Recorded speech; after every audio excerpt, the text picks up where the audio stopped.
हे हमारे सर्वशक्तिमान पिता परमेश्वर, हे हमारे उद्धारकर्ता प्रभु यीशु मसीह और हे शांतिदायक पवित्र आत्मा, आज के इस रविवारी आराधना में आपकी उपस्थिति के लिए हम आपको धन्यवाद देते हैं और हृदय की गहराइयों से हम आपका स्वागत करते हैं। भजन संहिता में एक ऐसा भी भजन है जिसे एक सीनियर सिटीजन ने लिखा है, एक वृद्ध ने लिखा है, वो भी प्रार्थना के रूप में। और वो लिखते हैं, हे यहोवा, मैं तेरा शरणागत हूँ, मेरी आशा कभी टूटने ना पाए। तू तो धर्मी है, मुझे छुड़ा और मेरा उद्धार कर। मेरी ओर कान लगा और मेरा उद्धार कर। मेरे लिए सनातन काल की चट्टान का धाम बन, जिसमें मैं नित्य जा सकूं। तूने मेरे उद्धार की आज्ञा दी है, इसलिए हे मेरे परमेश्वर, मैं भी तेरी सच्चाई का धन्यवाद सारंगी बजा कर गाऊंगा। हे इस्राएल के पवित्र, मैं वीणा बजाकर तेरा भजन गाऊंगा। जब मैं तेरा भजन गाऊंगा तब अपने मुंह से और अपने प्राण से भी जो तूने बचा लिया है जय जयकार करूंगा।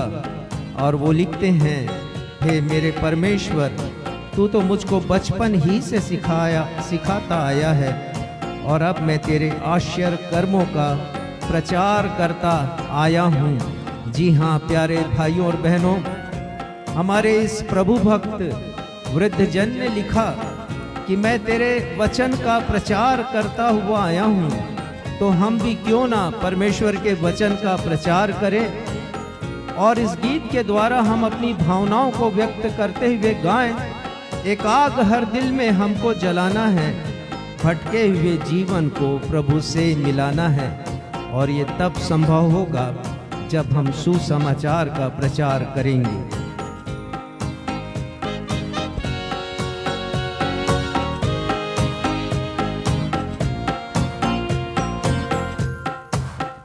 एक आग हर दिल में हमको जलाना है, एक आग हर दिल में हमको जलाना है।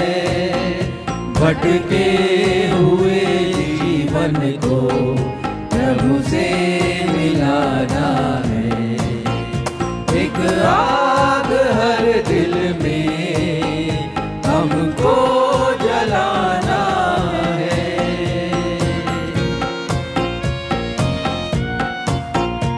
जी हाँ प्यारे भाइयों और बहनों, विषम परिस्थितियों में भी संसार आज हमें देख रहा है। संसार की नजरें हम पर हैं, क्योंकि उद्धार का संदेश तो हमारे पास है, जिसे हमें सबको देना है, सबके पास पहुंचाना है। आइए इस पद को हम सब मिलकर गाएं।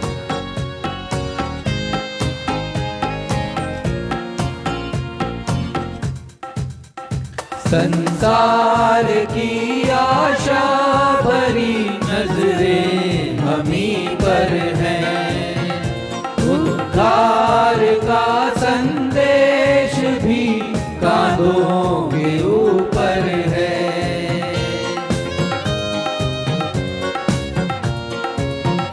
संसार की आशा भरी नजरें हमी पर हैं, उद्धार का संदेश भी कांधों के ऊपर है।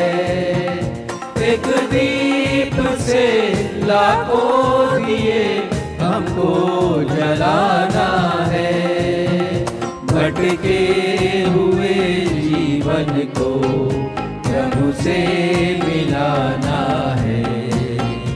एक आग हर दिल में हमको जलाना है।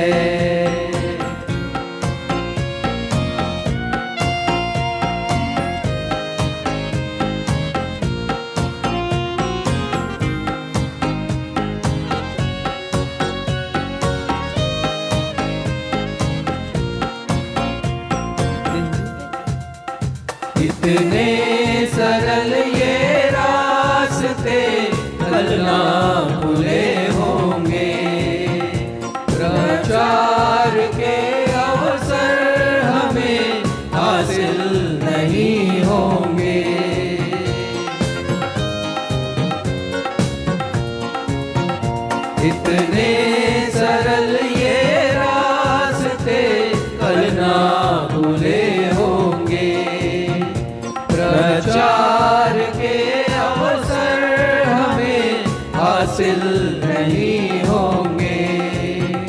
तैयार रहना कल हमें खुद को मिटाना है। भटके हुए जीवन को प्रभु से मिलाना है। एक आग हर दिल में हमको जलाना है। भटके हुए जीवन को प्रभु से मिलाना है। एक आग हर दिल में हमको जलाना है।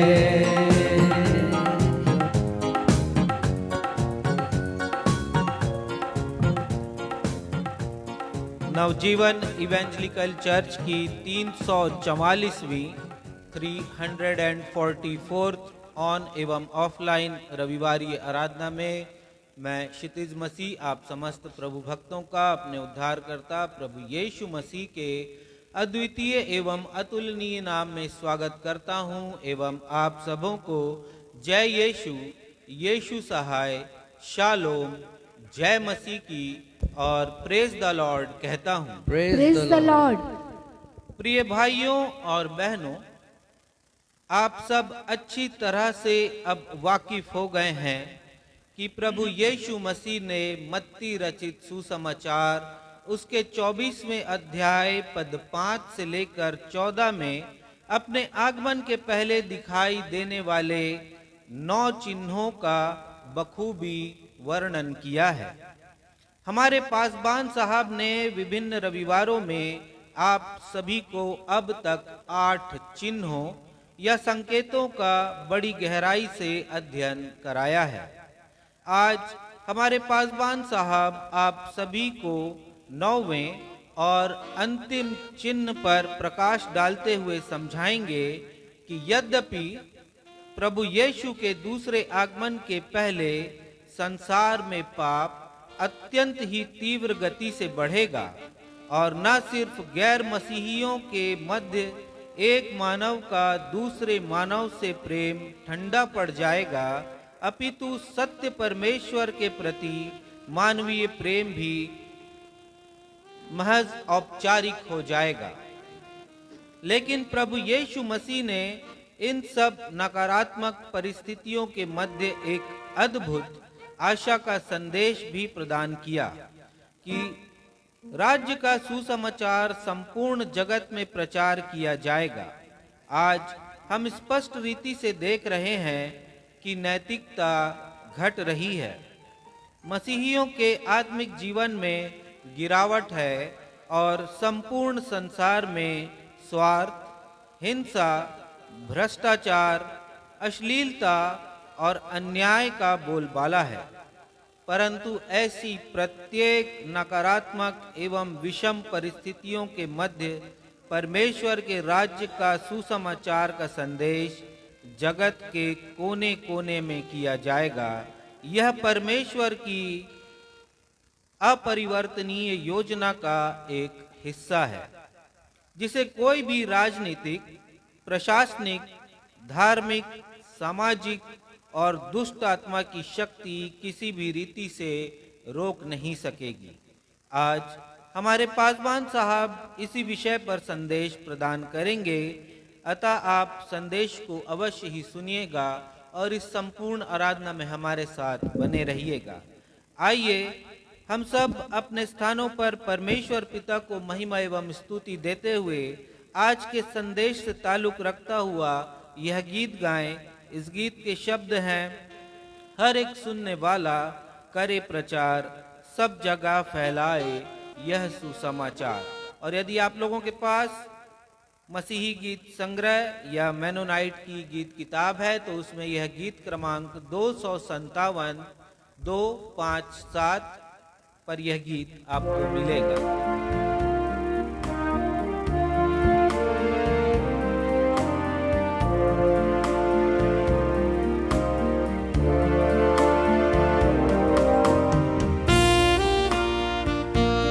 जी हाँ प्यारे भाइयों और बहनों, परमेश्वर के वचन का प्रचार, जिसे आमतौर से हम सुसमाचार का प्रचार कहते हैं, हर एक व्यक्ति का दायित्व है।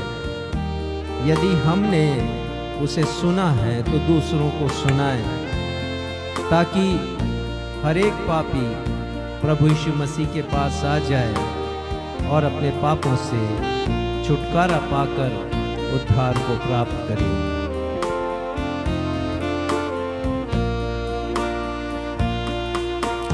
हर एक सुनने वाला करे प्रचार, सब जगह फैलाए यह सुसमाचार। पापी लोग ये सुनने पाए बारंबार, हर एक आए यीशु पास।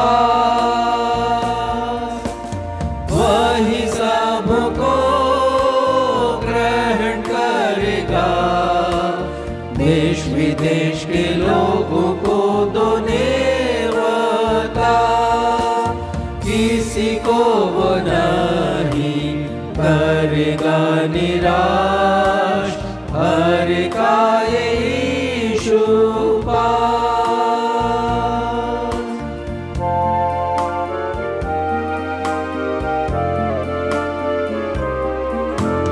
हर एक आने वाला देर ना करे, खुले द्वार के बाहर खड़ा ना रहे। मुक्ति मार्ग में अभी अपना पाँव रखे, हर एक आए यीशु पास। वही सबको ग्रहण करेगा, देश विदेश के लोगों को दोनेवता। किसी को वो नहीं करेगा निराश, हर एक आए यीशु पास।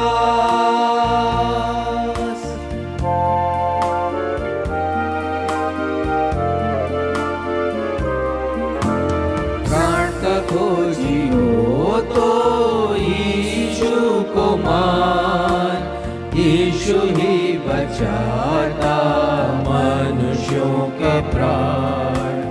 उस पर रख भरोसा जिससे मिलता त्राण, हर एक आए यीशु पास। वही सबको ग्रहण करेगा, देश विदेश के लोगों को दोनेवता। किसी को वो नहीं करेगा निराश, हर एक आए यीशु पास। हर एक आए यीशु पास, हर एक आए यीशु पास।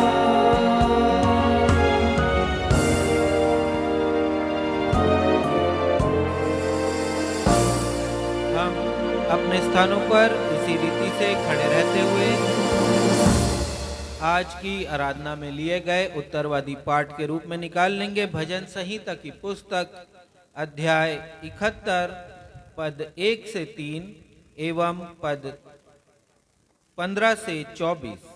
भजन संहिता अध्याय 71 पद 1 से 3 एवं पद 15 से 24, और इसे पढ़ने में अगुवाई भाई सक्षम मसीह करेंगे।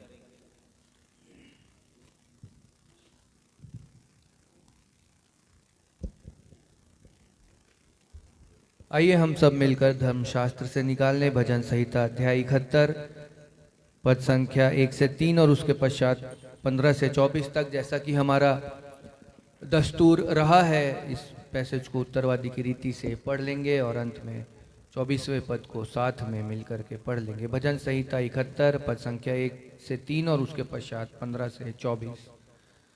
हे यहोवा, मैं तेरा शरणागत हूँ, मेरी आशा कभी टूटने ना पाए। तू तो धर्मी है, मुझे छुड़ा और मेरा उद्धार कर।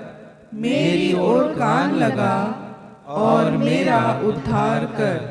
मेरे लिए सनातन काल की चट्टान का धाम बन, जिसमें मैं नित्य जा सकूं। तूने मेरे उद्धार की आज्ञा दी है, क्योंकि तू मेरी चट्टान और मेरा गढ़ ठहरा है। हे मेरे परमेश्वर, पद 15 से आगे। मैं अपने मुंह से तेरे धर्म का और तेरे किए हुए उद्धार का वर्णन दिन भर करता रहूंगा, क्योंकि उनका पूरा ब्यौरा मेरी समझ से परे है। मैं प्रभु यहोवा के पराक्रम के कामों का वर्णन करता हुआ आऊंगा। मैं केवल तेरे ही धर्म की चर्चा किया करूंगा। हे परमेश्वर, तू तो मुझको बचपन ही से सिखाता आया है और अब तक मैं तेरे आश्चर्य कर्मों का प्रचार करता आया हूँ। इसलिए हे परमेश्वर, जब मैं बूढ़ा हो गया और मेरे बाल पक गए, तब भी तू मुझे न छोड़, जब तक मैं आने वाली पीढ़ी के लोगों को तेरा बाहुबल और सब उत्पन्न होने वालों को तेरा पराक्रम न सुनाऊं। हे परमेश्वर, तेरा धर्म अति महान है। तू जिसने महाकार्य किए हैं, हे परमेश्वर, तेरे तुल्य कौन है।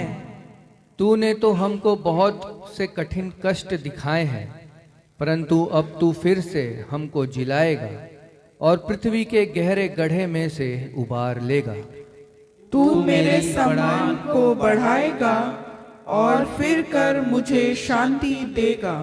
हे मेरे परमेश्वर, मैं भी तेरी सच्चाई का धन्यवाद सारंगी बजाकर गाऊंगा। हे इज़राइल के पवित्र, मैं वीणा बजाकर तेरा भजन गाऊंगा। जब मैं तेरा भजन गाऊंगा, तब अपने मुंह से और अपने प्राण से भी जो तूने बचा लिया है जय जयकार करूंगा। सब साथ में पढ़ें। मैं तेरे धर्म की चर्चा दिन भर करता रहूंगा, क्योंकि जो मेरी हानि के अभिलाषी थे उनकी आशा टूट गई और मुंह काले हो गए हैं। यह सत्य और जीवित परमेश्वर का सत्य और जीवित वचन है। परमेश्वर पिता, प्रभु यीशु मसीह और पवित्र आत्मा वचन के पढ़े जाने, सुने जाने और समझे जाने पर हम में से हर एक को अपनी स्वर्गीय आशीषों से परिपूर्ण करें। हम सब कहें आमीन। आमीन। कलीसिया अपना स्थान ग्रहण करे। अब हमारे पासबान साहब को अवसर होगा जब वे हमें कलीसियाई सूचनाओं से अवगत कराएंगे। सूचनाओं के पश्चात वे हम सबों के लिए मध्यस्थता की प्रार्थना में अगुवाई करेंगे। यदि आप हमारे दर्शक, ऑनलाइन दर्शक जो इस समय हमसे जुड़े हुए हैं या आने वाले समयों में इन प्रसारण को देखेंगे, यदि आप लोगों के पास कोई प्रार्थना निवेदन है या आपके जीवन में परमेश्वर ने अपनी आशीष और अनुग्रह को उंडेला है और आप अपनी कृतज्ञता अर्पित करते हुए अपनी गवाहियों को हमारे साथ शेयर करना चाहते हैं, तो आपका स्वागत है। आप फेसबुक, यूट्यूब, मैसेंजर या व्हाट्सएप के माध्यम से अपने निवेदनों या गवाहियों को हमारे साथ शेयर कर सकते हैं और हम अपनी दैनिक प्रार्थनाओं में आपके निवेदनों को स्मरण करेंगे।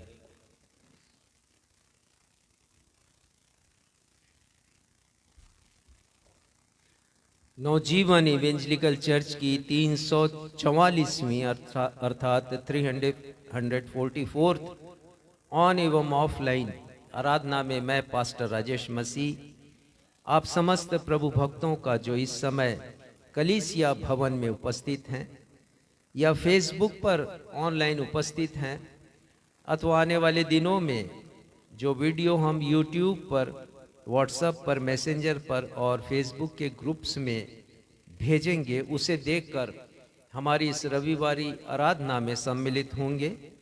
मैं आप सभी का इस रविवारी आराधना में स्वागत करता हूं और आप सभी को मैं प्रेज द लॉर्ड कहता हूं। सूचना इस प्रकार से हैं। आने वाले रविवार अर्थात 19 अक्टूबर को प्रभु भोज की सेवकाई हमारी कलीसिया में संपन्न की जाएगी। तो हमारे हर एक ऑनलाइन दर्शक जो ऑनलाइन ही प्रभु भोज की सेवकाई को ग्रहण करते हैं और प्रभु के मेज की सहभागिता को प्राप्त करते हैं, आप सभी से निवेदन है कि आप पहले से तैयारी करके रखिएगा और पूरी गंभीरता और संजीदगी के साथ प्रभु भोज की आराधना में शामिल होइएगा। आपको एक और सूचना मैं दे रहा हूं और वो ये है कि उत्तर नाइजीरिया में मुस्लिम बहुसंख्यक है और मसीही लोग अल्पसंख्यक हैं। तो जो मुस्लिम आतंकवादी हैं वो हमेशा मसीहियों को सताते हैं और अभी ऐसा हो रहा है कि वे चुन चुन कर मसीहियों को मौत के घाट उतार रहे हैं। मैंने ऐसे मसीहियों की लाशों को देखा है जमीन पर बिछी हुई। इतना ही नहीं, वे मसीहियों के घरों को जलाते हैं, उनके दुकानों का सामान लूट लेते हैं और आराधनालय को जलाकर खाक कर देते हैं। उन्होंने अभी भी इस काम को किया है। लेकिन इन सारे कामों के बीच, सताव के बीच, हत्या और लूटपाट के बीच, उपद्रव के मध्य में मैं नाइजीरिया के मसीहियों की प्रशंसा करता हूं कि उन्होंने आराधना नहीं छोड़ी है। वे आराधना कर रहे हैं। जले हुए चर्च में मैंने देखा लोगों का समूह है और भक्ति गीतों को वो गा रहे हैं और ये प्रशंसनीय है। हम न सोचें कि सताव का ये समय हमारे देश में है मसीहियों के ऊपर, ये विश्वव्यापी है, क्योंकि सुसमाचार का प्रचार और सताव ये दोनों साथ साथ चलते हैं, कदम से कदम मिलाकर। प्रथम शताब्दी की कलीसिया के समय से ये चला आ रहा है। प्रभु यीशु मसीह ने स्वयं पहले से चेतावनी दे दी है और कहा है। आज के संदेश में आप इसी सुसमाचार के प्रचार के ऊपर और सताव के ऊपर और अन्य बातों के ऊपर आप एक अच्छी जानकारी प्राप्त करेंगे। आत्मिक संदेश है ये, आप अवश्य उसे सुनिएगा और ऐसे समय में हम हौसला रखें, साहस रखें। कोई भी परमेश्वर की शक्ति से बड़ा नहीं है। परमेश्वर सर्वशक्तिमान है। परमेश्वर एल शद्दाई है। वो सनातन काल के परमेश्वर हैं। प्रतीक्षा करते हैं वो।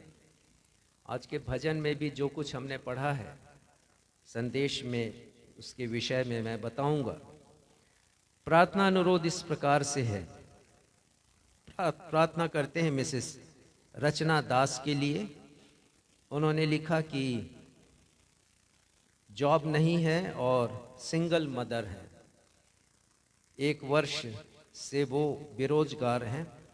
उन्होंने लिखा कि उनके लिए प्रार्थना की जाए कि उनका जॉब कहीं लग सके और उनका खर्च, जो पारिवारिक खर्च है, वो पूरा हो सके। प्रार्थना करते हैं पास्टर राजकुमार मदैया के लिए, बंगाल से हैं और उन्होंने लिखा कि उनकी मिनिस्ट्री के लिए, मिनिस्ट्री की उन्नति के लिए प्रार्थना की जाए। परमेश्वर पिता से हम प्रार्थना करते हैं। हम मिस्टर राज वाजपेयी जी के लिए लगातार प्रार्थना करते आ रहे हैं। सूचना मिली है कि उनके स्वास्थ्य में धीरे धीरे सुधार हो रहा है। हम परमेश्वर पिता से उनके पूर्ण स्वास्थ्य लाभ होने के लिए प्रार्थना करते हैं। भाई दीपक ने अनुरोध किया है कि उन्होंने जेसीबी मशीन खरीदी है और परमेश्वर पिता की कृपा से वो मशीन अच्छे से चले और परमेश्वर के राज्य के विस्तार के लिए भी दे सके। भाई तिलक और सोनू प्रभु की समीपी में आगे बढ़ सकें, ये निवेदन उन्होंने किया है। इसी के साथ हम प्रार्थना करते हैं अपनी एक बहन श्रीमती प्रेमी सिंह के लिए, जिनके लिए पहले भी हमने प्रार्थनाएं की और मैंने बताया था कि उन्हें टंग कैंसर है और उनका इलाज चल रहा था नागपुर में, और धीरे धीरे हम समझते हैं कि उनका मर्ज बढ़ता गया। अभी पता चला कि वो लास्ट स्टेज में है कैंसर, और आज वो कोमा में चली गई और तत्काल उन्हें नागपुर के अस्पताल में भर्ती किया गया और वेंटिलेटर पर हैं। पर एक उत्साहजनक सूचना मुझे मिली आज की सुबह की वो रिस्पॉन्स कर रही हैं, तो परमेश्वर पिता की कृपा हो। अपनी बहन को हम परमेश्वर पिता के सामर्थी हाथों में सौंपते हैं कि सर्व सामर्थी परमेश्वर उनके जीवन में आश्चर्य कर्म करें और उन्हें एक नया जीवन प्रदान करें। धन्यवाद के विषय इस प्रकार हैं। बेटी अर्पिता, जिनके विषय मैंने बताया था कि प्रयागराज में उनका एक्सीडेंट हो गया रात के समय, अत्यंत गंभीर अवस्था में थी, जीवन और मृत्यु के मध्य संघर्ष कर रही थी, लेकिन परमेश्वर ने प्रार्थनाओं को सुना, उस बहन को चंगाई प्रदान की, अब उस बेटी को चंगाई प्रदान की, और वो अभी हमें पता चला कि अस्पताल से डिस्चार्ज होकर वो घर आ गई हैं। परमेश्वर पिता को धन्यवाद देते हैं प्रार्थनाओं के सुने जाने के लिए। धन्यवाद देते हैं मिस्टर वर्णित और उनकी पत्नी मिसेस श्वेता सिंह को। उनसे मासिक भेंट हर माह के अनुसार हमें प्राप्त हुई है। परमेश्वर पिता की कृपा उन पर बनी रहे। मिस्टर क्षितिज मसीह ने भी धन्यवादी भेंट अर्पित की है। परमेश्वर पिता की कृपा उन पर बनी रहे। आइए इन सारे निवेदनों को हम अपने उद्धारकर्ता प्रभु यीशु मसीह के अद्वितीय नाम में परमेश्वर पिता के सिंहासन के समक्ष रखें। पिता, ये सारे निवेदन आपके सिंहासन के सन्मुख अपने उद्धारकर्ता यीशु के नाम में हम रखते हैं। धन्यवाद देते हैं पिता उन प्रार्थनाओं के लिए जिन्हें आपने सुना है और जिनका उत्तर दिया है। पिता, आपका उत्तर हमें बहुत प्रोत्साहित करता है। हमारी प्रार्थना है पिता कि किसी भी रीति से हमारा विश्वास या जिन्होंने प्रार्थना निवेदन भेजा उनका विश्वास आपके ऊपर कम होने नहीं पाए। हम प्रार्थना करते हैं पिता कि हम प्रतीक्षा करें। बहुत बार हम धीरज नहीं रखते हैं, प्रार्थनाओं का उत्तर तुरंत नहीं मिलता। ये मनुष्य की अपेक्षा होती है क्योंकि वो जल्दबाज होता है। आपका वचन हमें प्रतीक्षा करने की शिक्षा देता है। पिछले सप्ताह हमने सीख लिया कि कैसे अब्राहम ने प्रतीक्षा की, प्रतिज्ञा को पूरे होने में 25 वर्ष लगे। पिता, यूसुफ ने प्रतीक्षा की, नूह ने भी प्रतीक्षा की, दाऊद ने भी की प्रतीक्षा। तुरंत उन्हें परिणाम प्राप्त नहीं हुआ, परंतु आपकी योजना एक दिन पूरी हुई। प्रार्थना करते हैं पिता आपकी योजनाएं भी हमारे जीवन में पूरी हों। हम प्रतीक्षा करें पिता, क्योंकि आश्चर्य कर्म तभी होता है जब हम प्रतीक्षा करते हैं, और आश्चर्य कर्म का मूल्य बढ़ जाता है जब हमें उत्तर मिलता है। विलंब से मिलता है लेकिन मिलता है। पिता, हम अपने अन्य प्रार्थना अनुरोधों को आपके सामने रखते हैं जिसे अभी हमने पढ़ा है। यही प्रार्थना हमेशा की तरह की आप उनका उत्तर हमें प्रदान कीजिएगा। विशेषकर पिता बहन प्रेमी सिंह को आपके सामर्थ्य हाथों में सौंपते हैं। उन्हें दीजिए वो वेंटिलेटर से बाहर आ सकें और फिर से अपने निवास स्थान पर पहुंच सकें। उनके जीवन में आश्चर्य कर्म कीजिएगा परमेश्वर पिता। अपने समस्त दर्शकों के लिए हम प्रार्थना करते हैं जो इस समय ऑनलाइन हमारे साथ जुड़े हुए हैं या आने वाले समय में हमसे जुड़ेंगे। पिता, हम उनके लिए भी प्रार्थना करते हैं कि जैसी जिसकी आवश्यकता है उसे पूरा कीजिए। यदि कोई रोगी है तो निरोग बनाइए। और पिता, इससे बढ़ कर के हमारे हर एक दर्शक जो लगातार हमसे जुड़ रहे हैं, वचन को सुन रहे हैं, आराधना में सम्मिलित हो रहे हैं, आत्मिक ज्ञान में उन्हें और भी बढ़ाइए और होने दीजिए हम सब मिलकर प्रभु यीशु मसीह के आगमन की आत्मिक तैयारी करें, ताकि जब प्रभु यीशु मसीह आए तो हम उनका स्वागत कर सके आनंद के साथ और इस दुनिया के दुखों से, मुसीबतों से, चिंताओं, समस्याओं, परेशानियों से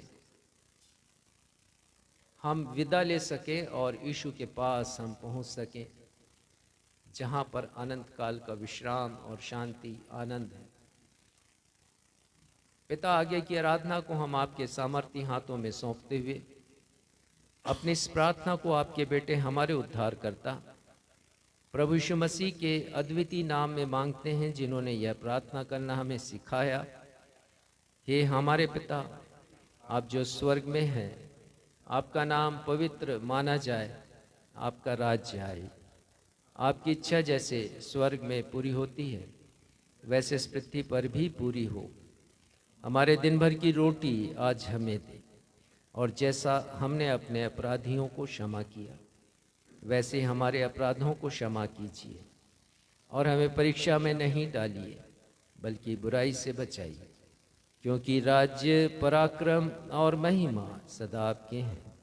आमीन।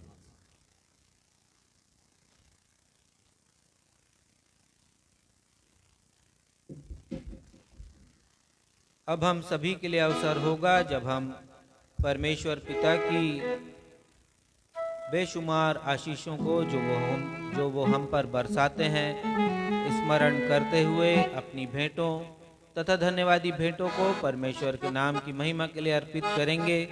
यदि हमारे ऑनलाइन दर्शक भी अपनी भेंटों को हमारी कलीसिया के द्वारा किए जा रहे सेवा के कार्य, कलीसिया भवन के निर्माण या सुसमाचार की महिमा के लिए अपनी भेंटों को अर्पित करना चाहते हैं तो आपका स्वागत है।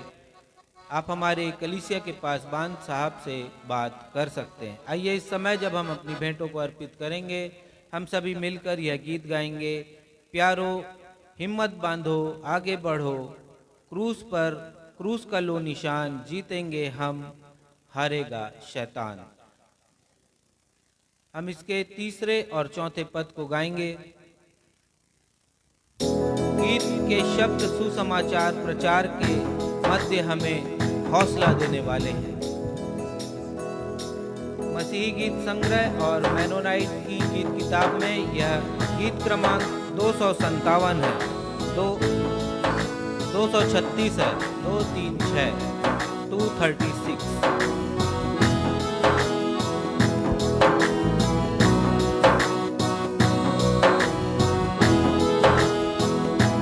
प्यारो हिम्मत बांधो, प्यारो हिम्मत बांधो, आगे बढ़ो, क्रूस का लो निशान, जीतेंगे हम, प्यारो हारेगा शैतान, जीतेंगे हम, प्यारो हारेगा शैतान।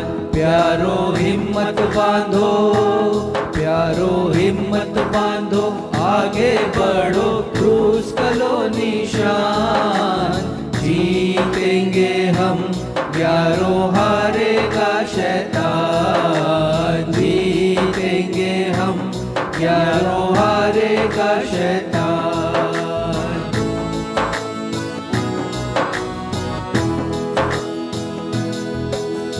घर घर जाकर करो प्यारो यीशु का बयान, घर घर जाकर करो प्यारो यीशु का बयान।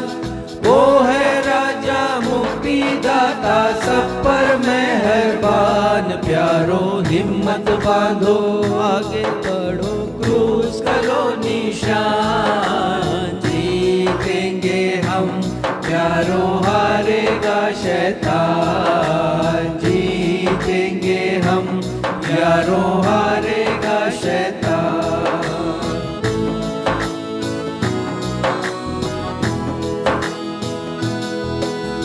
जल्दी करो सुनाओ सबको यीशु का फरमान। जल्दी करो सुनाओ सबको यीशु का फरमान। पापी बसते जाते लाते जब उस पर ईमान। प्यारो हिम्मत बांधो, प्यारो हिम्मत बांधो, आगे बढ़ो क्रूस करो निशान। जीतेंगे हम, यारो हारेगा शैतान। जीतेंगे हम, यारो हारेगा शैतान। प्यारो हिम्मत बांधो, प्यारो हिम्मत बांधो, आगे बढ़ो क्रूस करो निशान। जीतेंगे हम, यारो हारेगा शैतान। जीतेंगे हम, यारो हारेगा शैतान।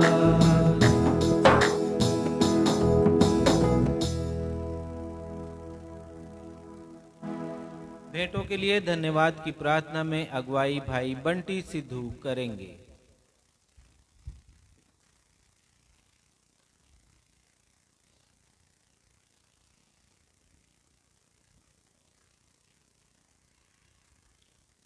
आइए प्रार्थना करें। धन्यवाद करते हैं आकाश और पृथ्वी के मालिक, सेनाओं के यहोवा, आपके प्रिय बेटे हमारे उद्धारकर्ता यीशु मसीह के नाम से हम सभी आपके अनुग्रह के सिंहासन के पास आते हैं। प्रभु, हम आपका धन्यवाद करते हैं। आज के विश्राम दिन में, पवित्र दिन में पिता, उदयचल से लेके अस्तचल तक पिता परमेश्वर आपके नाम की महिमा हो रही है प्रभु। और हम भी पिता परमेश्वर आपके नाम की महिमा कर रहे हैं प्रभु। आपकी नज़र हम सब पे है, हम विश्वास करते हैं, क्योंकि आपका पवित्र कलाम कहता है, खुदा बाप हालेलुया, सेनाओं का यहोवा ना तो कभी सोता है ना कभी ऊँगता है। प्रभु, हम आपका धन्यवाद करते हैं पिता परमेश्वर। ये भेंटें जो पिता परमेश्वर आपको चढ़ाई गई हैं पिता परमेश्वर, इनको ग्रहण करें पिता परमेश्वर। दया करें पिता परमेश्वर। हालेलुया, जिंदाबाद बाप समानी, आप दयालु हैं, दया के सागर हैं मेरे खुदा। प्यारे पिता परमेश्वर, जिस प्रकार पिता आज आपके दास ने कहा पिता परमेश्वर हालेलुया कि नाइजीरिया में इतनी समस्या है प्रभु, उनको मारा जा रहा है पिता परमेश्वर, और खास करके पिता उनकी दुकानों को पिता परमेश्वर लूटा जा रहा है, और बहुत कुछ ऐसा हो रहा है प्रभु। प्रभु, आप सब कुछ देख रहे हैं प्रभु, आप दया करें पिता, क्योंकि पिता परमेश्वर हालेलुया ये किसी मनुष्य की से नहीं हो सकता कंट्रोल पिता, लेकिन आपसे सब कुछ हो सकता है, क्योंकि यीशु मसीह आपने स्वयं कहा है, जो मनुष्य से नहीं हो सकता वो परमेश्वर पिता से हो सकता है।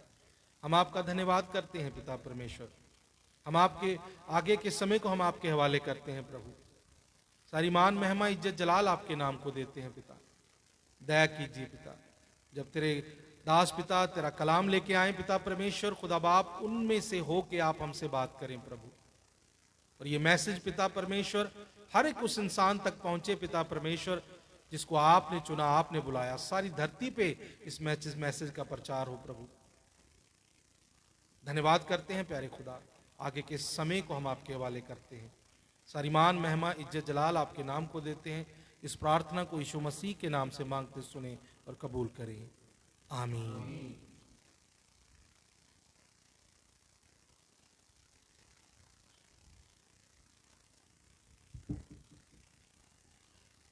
पवित्र शास्त्र बाइबल से पाठों के पठन का अवसर होगा। पहला पाठ जो लिया गया है पुराने नियम से, यहेजकेल की पुस्तक अध्याय 33 पद 7 से 11।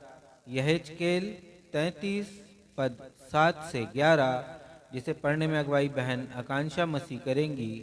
दूसरा पाठ जो नए नियम से लिया गया है, रोमियो की पत्री अध्याय 10 पद 9 से 15। रोमियो 10 पद 9 से 15, इसे पढ़ने में अगुवाई श्रीमती बीना मसीह करेंगी।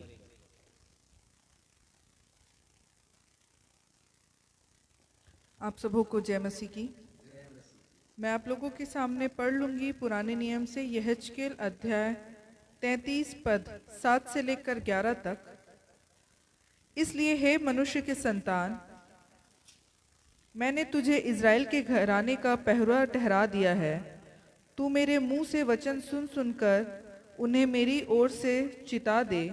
यदि मैं दुष्ट से कहूँ, हे दुष्ट, तू निश्चय मरेगा, तब यदि तू दुष्ट को उसके मार्ग के विषय ना चिताए, तो वह दुष्ट अपने अधर्म में फंसा हुआ मरेगा।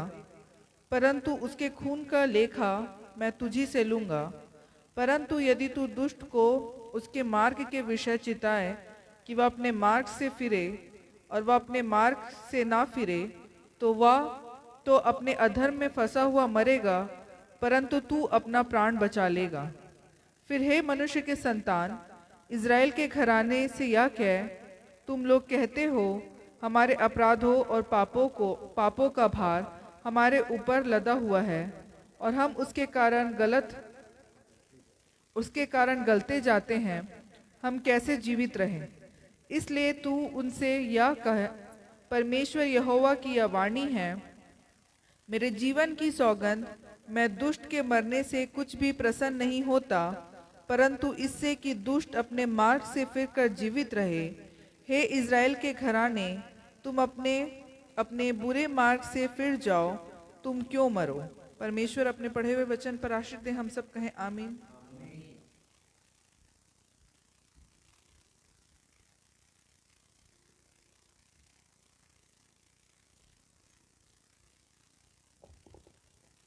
आप सबों को जय मसीह की। हम सब धर्मशास्त्र से निकाल लेंगे नए नियम से रोमियो अध्याय 10 पद 9 से 15।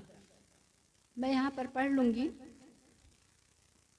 कि यदि तू अपने मुंह से यीशु को प्रभु जानकर अंगीकार करे और अपने मन से विश्वास करे कि परमेश्वर ने उसे मरे हुओं में से जिलाया, तो तू निश्चय उद्धार पाएगा। क्योंकि धार्मिकता के लिए मन से विश्वास किया जाता है और उद्धार के लिए मुंह से अंगीकार किया जाता है। क्योंकि पवित्र शास्त्र यह कहता है, जो कोई उस पर विश्वास करेगा वह लज्जित न होगा। यहूदियों और यूनानियों में से कुछ भेद नहीं, इसलिए कि वह सबका प्रभु है और अपने सब नाम लेने वालों के लिए उदार है। क्योंकि जो कोई प्रभु का नाम लेगा वह उद्धार पाएगा। फिर जिस पर उन्होंने विश्वास नहीं किया, वे उसका नाम कैसे लें? और जिनके विषय सुना नहीं, उस पर कैसे विश्वास करें? और प्रचारक बिना कैसे सुने? और यदि भेजे न जाएं, तो कैसे प्रचार करें? जैसा लिखा है, उनके पाँव क्या ही सुहावने हैं जो अच्छी बातों का सुसमाचार सुनाते हैं। परमेश्वर अपने वचन के पढ़े एवं सुने जाने पर हम सबों को आशीष प्रदान करें। हम सब कहें आमीन। सुसमाचार पाठ के आधार में कलीसिया अपने स्थानों पर खड़ी हो जाएगी। आज का सुसमाचार का पाठ जो लिया गया है मत्ती रचित सुसमाचार अध्याय 24 पद 12 से 14। मत्ती अध्याय 24 पद 12 से 14, और इसे पढ़ने में अगुवाई कलीसिया के पासबान रेवरेंड राजेश मसीह करेंगे।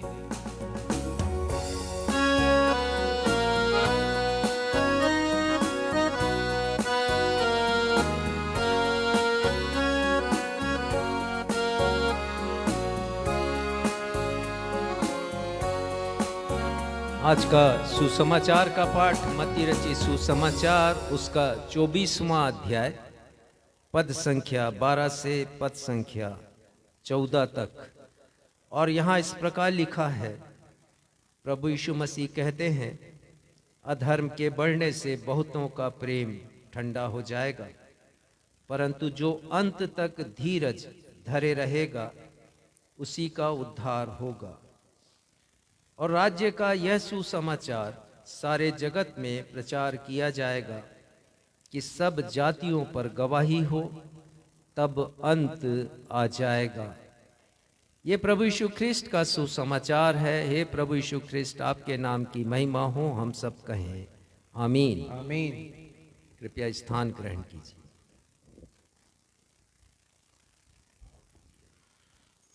अब हम सभी के लिए सुनहरा समय होगा जब हम जीवित परमेश्वर पिता के जीवित वचन से प्रभु यीशु मसीह के दूसरे आगमन के पहले सुसमाचार प्रचार के अपने आत्मिक दायित्व को पूरा करने के लिए एक प्रेरणादायक, अर्थपूर्ण एवं जोश से भरा हुआ संदेश परमेश्वर पिता के अभिषिक्त दास हमारी कलीसिया के पासबान रेवरेंड राजेश मसीह से सुन लेंगे।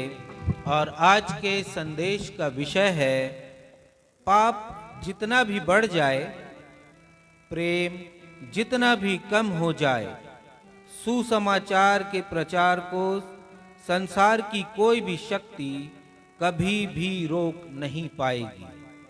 No matter how much sin increases and love grows cold, no authority will never be able to stop the preaching of the gospel.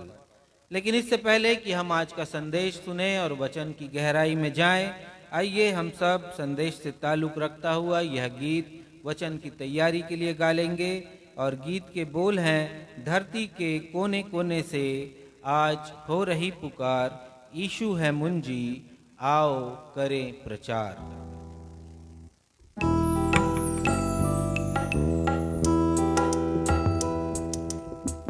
जी हाँ प्यारे भाइयों और बहनों, प्रभु यीशु मसीह ने कहा कि और राज्य का सुसमाचार अर्थात परमेश्वर के राज्य का सुसमाचार सारे जगत में प्रचार किया जाएगा ताकि सब लोगों पर गवाही हो।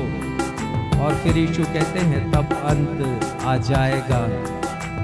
जी हाँ प्यारे भाइयों और बहनों, जब तक अंत नहीं आता, मुझे और आपको, हम सबको सुसमाचार का प्रचार करना है। ये गीत बहुत अच्छा है, बहुत अच्छे लय में हिंदुस्तानी संगीत पर आधारित ये गीत है। इसके शब्द भी बहुत अच्छे हैं। आइए हम सब मिलकर इस गीत को गाएं। धरती के कोने कोने से आज हो रही पुकार, धरती के कोने कोने से आज हो रही पुकार, हो रही पुकार, हो रही पुकार, हो रही पुकार, हो रही पुकार।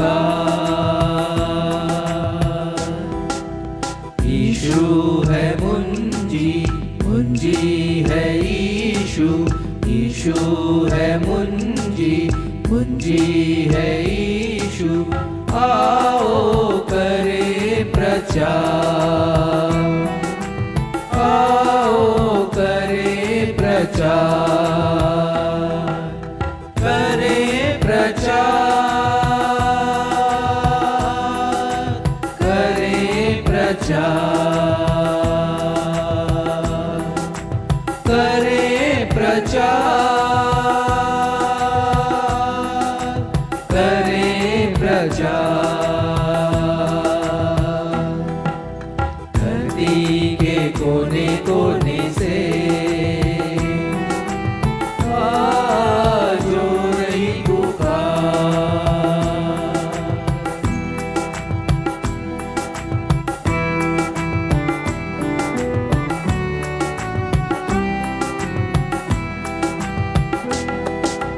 गूंज उठी धरती, महक उठा चमन, गूंज उठी धरती, महक उठा चमन, हर प्राणी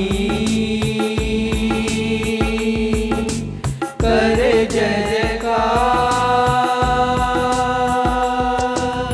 जय जयकार, जय जयकार, जय जयकार। यीशु है मुंजी,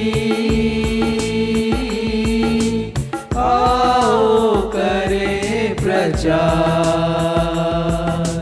यीशु है मुंजी, आओ करें प्रचार। धरती के कोने कोने से आज हो रही पुकार।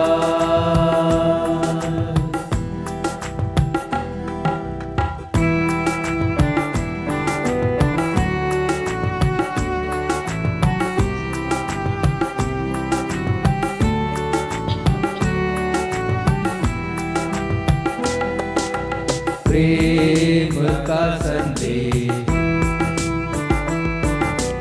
घर घर सुनाते हैं।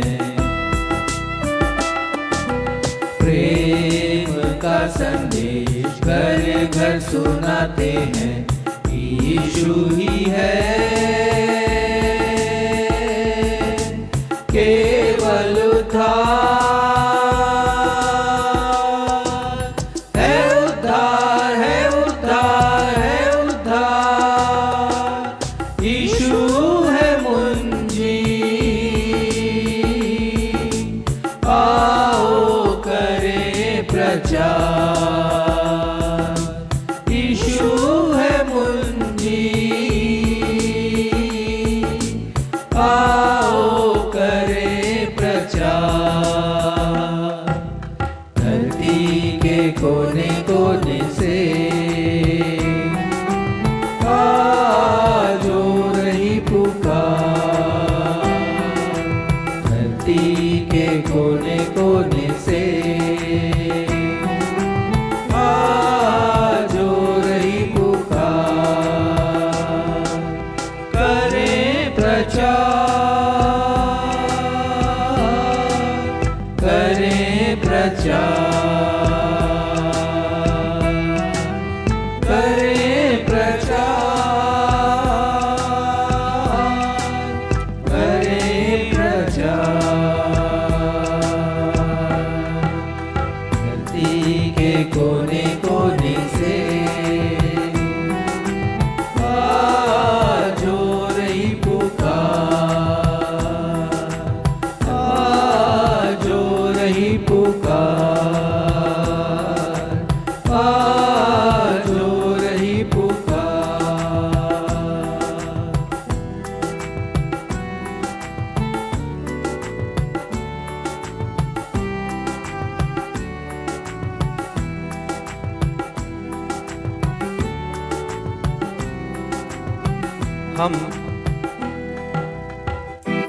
हम 3 अगस्त 25 से अर्थात इसी वर्ष के 3 अगस्त से प्रभु यीशु मसीह के द्वारा उनके आगमन के पहले दिखाई देने वाले 9 चिन्हों पर मनन कर रहे हैं। पिछले रविवार तक हमने 8 चिन्हों पर मनन किया है। विवरण देना चाहूँगा और ये विवरण मत्ती रचित सुसमाचार के 24वें अध्याय की पद संख्या 5 से लेकर 13 तक आधारित है। ये 8 चिन्ह। पहला चिन्ह, प्रभु यीशु मसीह ने कहा कि उनके आगमन के पहले झूठे मसीह उठ खड़े होंगे। फिर हमने विचार किया दूसरे चिन्ह के ऊपर और हमने सीखा कि कैसे प्रभु यीशु मसीह के द्वारा की गई भविष्यवाणियां वर्तमान विश्व में पूरी हो रही हैं। जब हम महायुद्ध होने की चर्चा सुन रहे हैं और युद्धों का सिलसिला जारी है। फिर चौथा चिन्ह जिसे प्रभु यीशु मसीह ने दिया कि जगह जगह अकाल पड़ेंगे। बात सिर्फ अन्न के अकाल की नहीं है, बात केवल दुर्भिक्ष की नहीं है, जो वर्षा नहीं होने के कारण अन्न का उत्पादन जब कम होता है। पर मैंने आपको समझाया था कि पृथ्वी के जो नेचुरल रिसोर्सेस हैं अर्थात प्राकृतिक स्रोत, वे भी कम होते जा रहे हैं और उनका अभाव ये विश्व बहुत तेजी से महसूस कर रहा है। पांचवा चिन्ह प्रभु यीशु मसीह ने बताया कि जगह जगह भूकंप आएंगे। सिर्फ भूकंप की बात नहीं है, प्रभु यीशु मसीह ने दरअसल बहुत संक्षेप में कुछ ही शब्दों में बता दिया, और मैंने इसका विस्तार से वर्णन करते हुए बताया था आपको कि प्राकृतिक आपदाएं, क्योंकि भूकंप एक प्राकृतिक आपदा है, परंतु अन्य प्रकार की प्राकृतिक आपदाओं के विषय में इन दिनों हम देख रहे हैं और उसकी चर्चा सुन रहे हैं।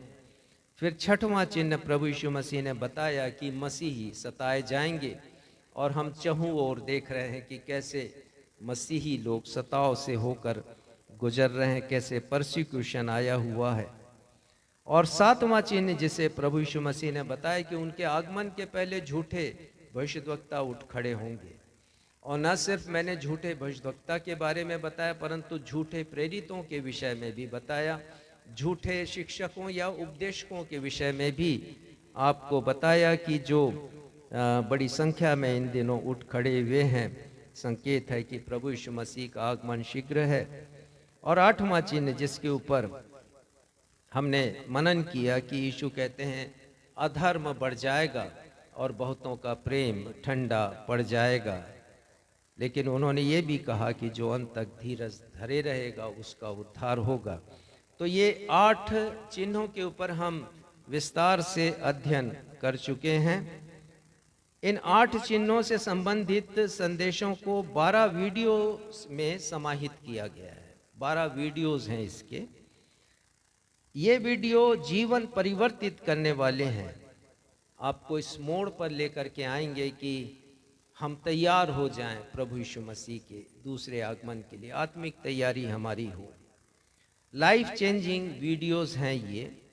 यदि आपने अभी तक नहीं देखा है, आपने नहीं सुना है, तो अवश्य देखिए, और प्रभु यीशु के दूसरे आगमन के लिए आप आत्मिक रूप से तैयार हो जाइए, ताकि जब प्रभु यीशु मसीह आए तो आपको इस धरती पर रहना ना पड़े क्लेश काल और महाक्लेश काल के लिए, जिसके विषय में हम आने वाले रविवारों से मनन करेंगे। तो प्रभु यीशु मसीह चाहते हैं कि आप उठा लिए जाएं। यदि जीवित हैं तो प्रभु यीशु मसीह के साथ उठा लिए जाएं, और वे सब लोग जो कि मृतक हैं वो जीवित होंगे और वे भी उठा लिए जाएंगे। ये बहुत ही अद्भुत होगा, आश्चर्यजनक होगा। तो इन वीडियोस को देखिए, सुनिए और इनको शेयर भी कीजिए। मैं धन्यवाद देता हूँ, पिछले रविवार के संदेश को बहुत से लोगों ने, हजारों लोग कहना चाहिए, संख्या करीब 5000 तक पहुँचेगी, तो उन्होंने देखा, सुना है। हमारे लिए बहुत ही प्रोत्साहित करने वाली बात है। हम आप सभी से अनुरोध करते हैं कि शेयर कीजिए, और ये संभव हो सका इसलिए क्योंकि मैं धन्यवाद देना चाहूँगा सभी लोगों को कि उन्होंने शेयर किया, हमारी बातों को सुना, शेयर किया है, और इस प्रकार सुसमाचार प्रचार का वो हिस्सा बने हुए हैं। साथ ही आप अपने लाइकिंग्स लिखिए और अपने कमेंट्स भी लिखिए हमारे प्रोत्साहन के लिए। आज हम प्रभु यीशु मसीह के द्वारा भविष्यवाणी के रूप में बताए गए 9वें चिन्ह पर मनन करेंगे, और ये हमारा 13वां वीडियो होगा। मैं चाहूंगा कि आप पढ़ें मत्ती रचित सुसमाचार 24वां अध्याय और 14वां पद, जहां पर हम 9वें चिन्ह के बारे में पढ़ते हैं। और राज्य का यह सुसमाचार सारे जगत में प्रचार किया जाएगा कि सब जातियों पर गवाही हो, तब अंत आ जाएगा। हाँ, देखिए, प्रभु यीशु मसीह ने कहा कि उनके दूसरे आगमन के पहले सुसमाचार का प्रचार किया जाना, ये 9वां चिन्ह होगा। ये 9वां चिन्ह अद्भुत है। यह चिन्ह 8 नकारात्मक विषयों की अपेक्षा हम मसीहियों के लिए एक सकारात्मक संदेश देता है कि राज्य का यह सुसमाचार सारे जगत में प्रचार किया जाएगा। ये सकारात्मक संदेश है। विश्व के कोने कोने में, जैसा भी हमने गाया, धरती के कोने कोने में आज हो रही पुकार, यीशु है मुंजी, मुंजी है यीशु, आओ करें प्रचार। तो ये सकारात्मक चिन्ह है, और हम देख रहे हैं कि विश्व के कोने कोने में तेजी से और अधिक पैमाने पर ये सुसमाचार का प्रचार किया जा रहा है। यद्यपि हम ये सोचते हैं कि शायद सताव के कारण ये रुक गया, लेकिन परमेश्वर महान सामर्थी परमेश्वर है। हम आगे देखेंगे, इसके बारे में सीखेंगे। प्रभु यीशु मसीह ने पहले ही हमें बता दिया कि उनके दूसरे आगमन के पहले यद्यपि बड़ी तेजी से झूठे मसीह उठ खड़े होंगे, बड़ी तेजी से महायुद्ध होंगे, युद्ध होने की चर्चाएं होंगी। प्रभु यीशु मसीह ने बता दिया बड़ी तेजी से एक जाति दूसरी जाति पर चढ़ाई करेगा, बड़ी तेजी से अकाल पड़ेंगे, प्राकृतिक स्रोतों का अभाव होगा, बड़ी तेजी से भूकंप आएंगे, प्राकृतिक आपदाओं की भरमार होगी और उनकी तीव्रता बढ़ेगी, बड़ी तेजी से मसीहियों पर सताव आएगा, बड़ी तेजी से झूठे भविष्यद्वक्ता उठ खड़े होंगे, झूठे प्रेरित उठ खड़े होंगे, झूठे उपदेशक और झूठे शिक्षक भी उठ खड़े होंगे। बड़ी तेजी से अधर्म अर्थात पाप के बढ़ जाने से बहुतों का प्रेम ठंडा होगा।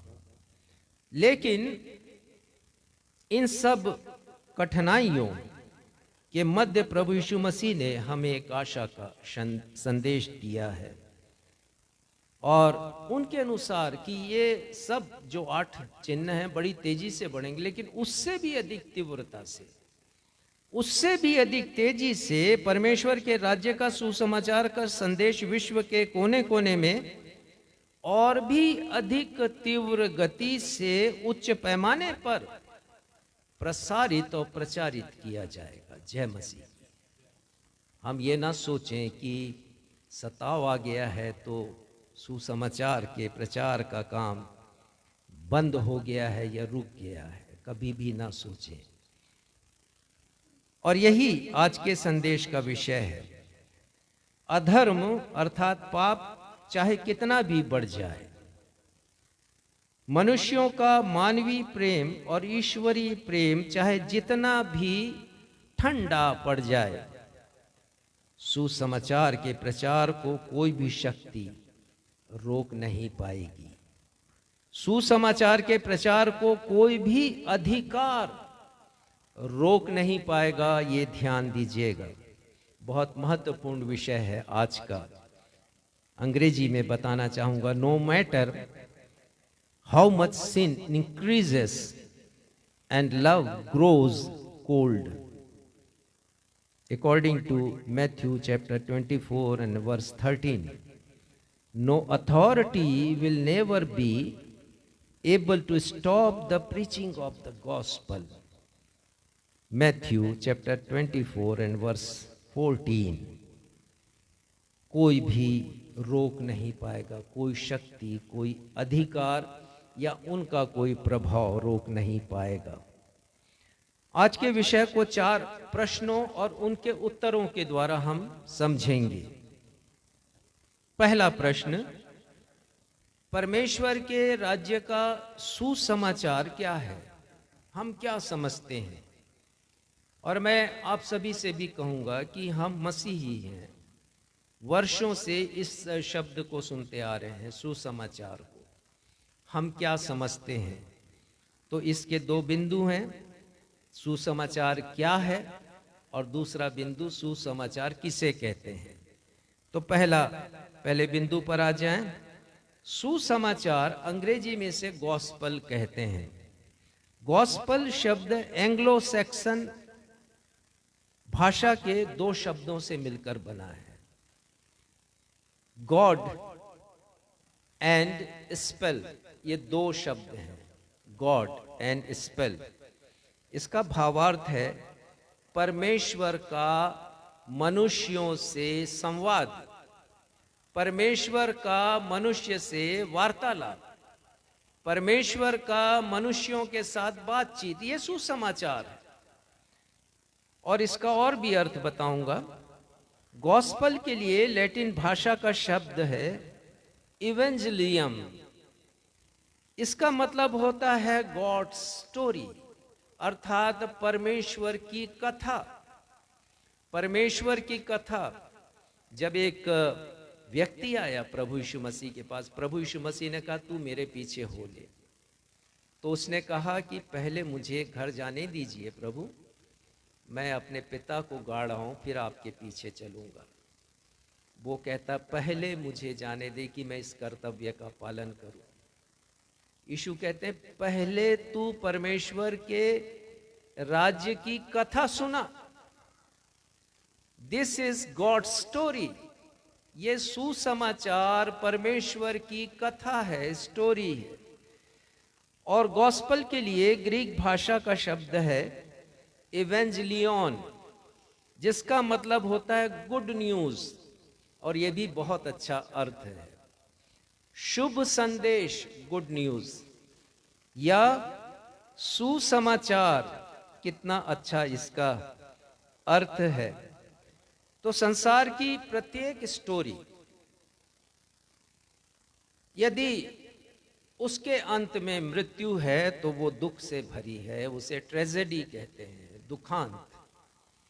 संसार का प्रत्येक समाचार जहां पर हम हत्या, लूटपाट और हिंसा, ये सब खबरें पढ़ते हैं, व्यभिचार की खबरें पढ़ते हैं, उनका अंत भी दुख से होता है। इन सारे समाचारों का ट्रेजेडी है हर जगह। लेकिन ये गॉस्पल है, सुसमाचार, जो शुभ समाचार है, सुसंदेश है।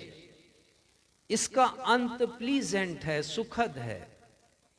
इसका अंत सुखांत है। क्यों? क्योंकि मनुष्य के लिए मृत्यु अवश्यंभावी है, कोई रोक नहीं सकता। पर बाइबल कहती है कि मृत्यु के बाद जीवन है, वो भी अनंत जीवन। ये सुसमाचार है।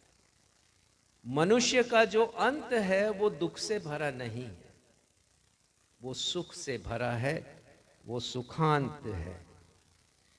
सुसमाचार नए नियम का प्रमुख विषय है।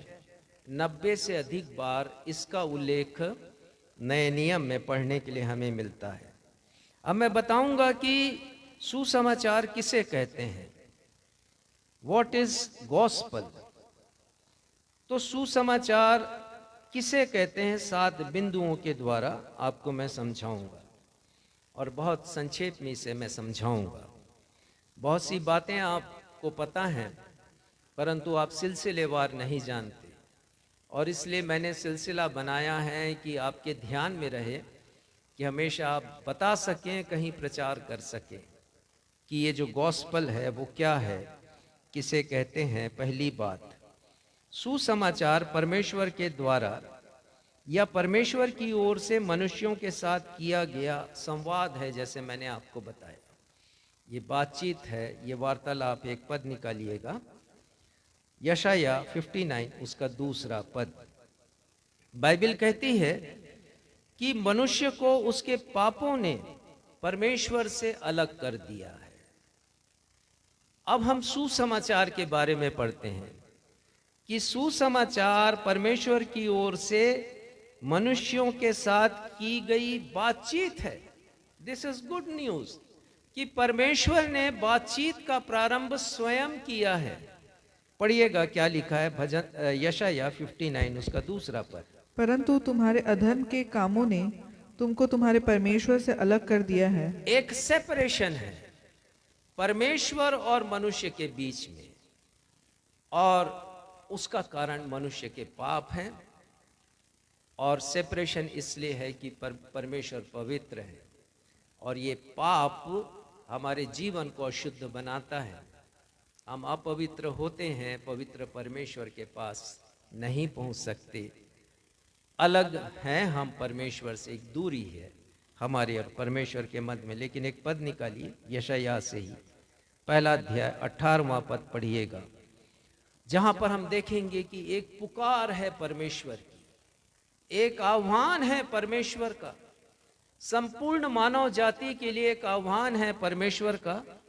और परमेश्वर वहां पर कहते हैं, हम पढ़ेंगे उसको, क्या कहते हैं परमेश्वर। यशाया पहला अध्याय और उसका 18वां पद। यहोवा कहता है, आओ हम आपस में वाद विवाद करें। तुम्हारे पाप चाहे लाल रंग के हो तो भी वे हिम के समान उजाले हो जाएंगे। उजले हो जाएंगे।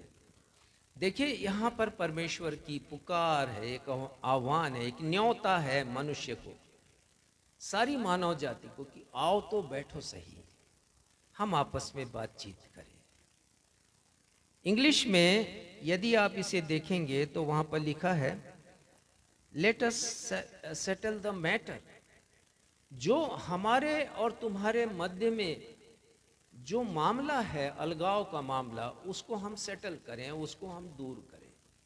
ये परमेश्वर की पुकार है, आओ हम आपस में वाद विवाद करें, बातचीत करें, और ये जो दूरी है उसे हम खत्म करें। और जो विषय है जिसके कारण ये दूरी है, परमेश्वर पिता कहते हैं कि तुम्हारे पाप चाहे लाल रंग के हों तो भी वे हिम के समान उजले हो जाएंगे। ये है बाइबल का परमेश्वर जो ऑफर कर रहे हैं, प्रस्ताव दे रहे हैं मनुष्य को कि मैं तुम्हारे पापों को क्षमा करूंगा, और ये जो दूरी है वो दूरी दूर होगी। तो ये सुसमाचार है। और आगे लिखा है, और चाहे पढ़िएगा, और चाहे अर्गवानी रंग के हो तो भी वे ऊन के समान श्वेत हो जाएंगे। समझ में नहीं आता अर्गवानी किसे कहते हैं, लेकिन मैंने उसे पढ़ा और समझा कि ये गहरा लाल होता है, ये रंग जो काला सा दिखाई देता है, जो बहुत गहरा लाल है। आप देखे होंगे कि वो ब्लैकिश होता है। तो यदि इतने गंदे पाप हैं तो भी मैं तुमसे बात करने के लिए तैयार हूं, परमेश्वर का कहना है, और ऐसे पापों को मैं श्वेत कर दूंगा ऊन के समान। और 19वें पद में लिखा, यदि तुम आज्ञाकारी होकर मेरी मानो। इसके साथ ये शर्त है परमेश्वर की, ये अलगाव दूर हो जाएगी। तो ये सुसमाचार है, परमेश्वर की ओर से मनुष्यों के साथ किया गया संवाद। दूसरी बात, सुसमाचार किससे कहते हैं? सुसमाचार में मनुष्य के पापों का निदान है। दिस इज गुड न्यूज, कि मनुष्य को निराश और हताश होने की जरूरत नहीं कि मेरे पाप कैसे दूर होंगे। पर सुसमाचार में हम पढ़ते हैं, बाइबल कहती है रोमियो 3:23 में, हमें याद होगा यहाँ जो लिखा है, सब मनुष्यों ने पाप किया है और वे परमेश्वर की महिमा से रहित। सारे मनुष्य पापी हैं इस संसार की, और उन्हें उनके पापों की क्षमा की आवश्यकता है। और सुसमाचार में इसका निदान किया गया है। रोमियो 6वें अध्याय के 23 पद में तो ये भी लिख दिया गया कि पाप की मजदूरी मृत्यु है। यानी यदि पापमय जीवन है मनुष्य का, तो अंत भी उसका दुखांत है, मृत्यु है, और उसके बाद फिर एक दूसरी मृत्यु है। इफिसियों 2:1 में लिखा है, मनुष्य अपने पापों और अपराधों के कारण मरा हुआ है। जरूर जीवित दिखाई देते हैं, चलते फिरते, उठते बैठते, खाते पीते हैं, सब कुछ है, काम करते हैं, लेकिन परमेश्वर का वचन कहता है कि तुम आत्मिक रीति से मरे हुए हो, क्योंकि पाप है तुम्हारे जीवन में। लेकिन सुसमाचार यह है कि परमेश्वर पिता ने निदान किया है, और इसका विवरण हम यूहन्ना 3:16 में पढ़ते हैं। परमेश्वर ने जगत से ऐसा प्रेम किया कि अपना इकलौता पुत्र दे दिया, ताकि जो कोई उस पर विश्वास करे वो नाश ना हो।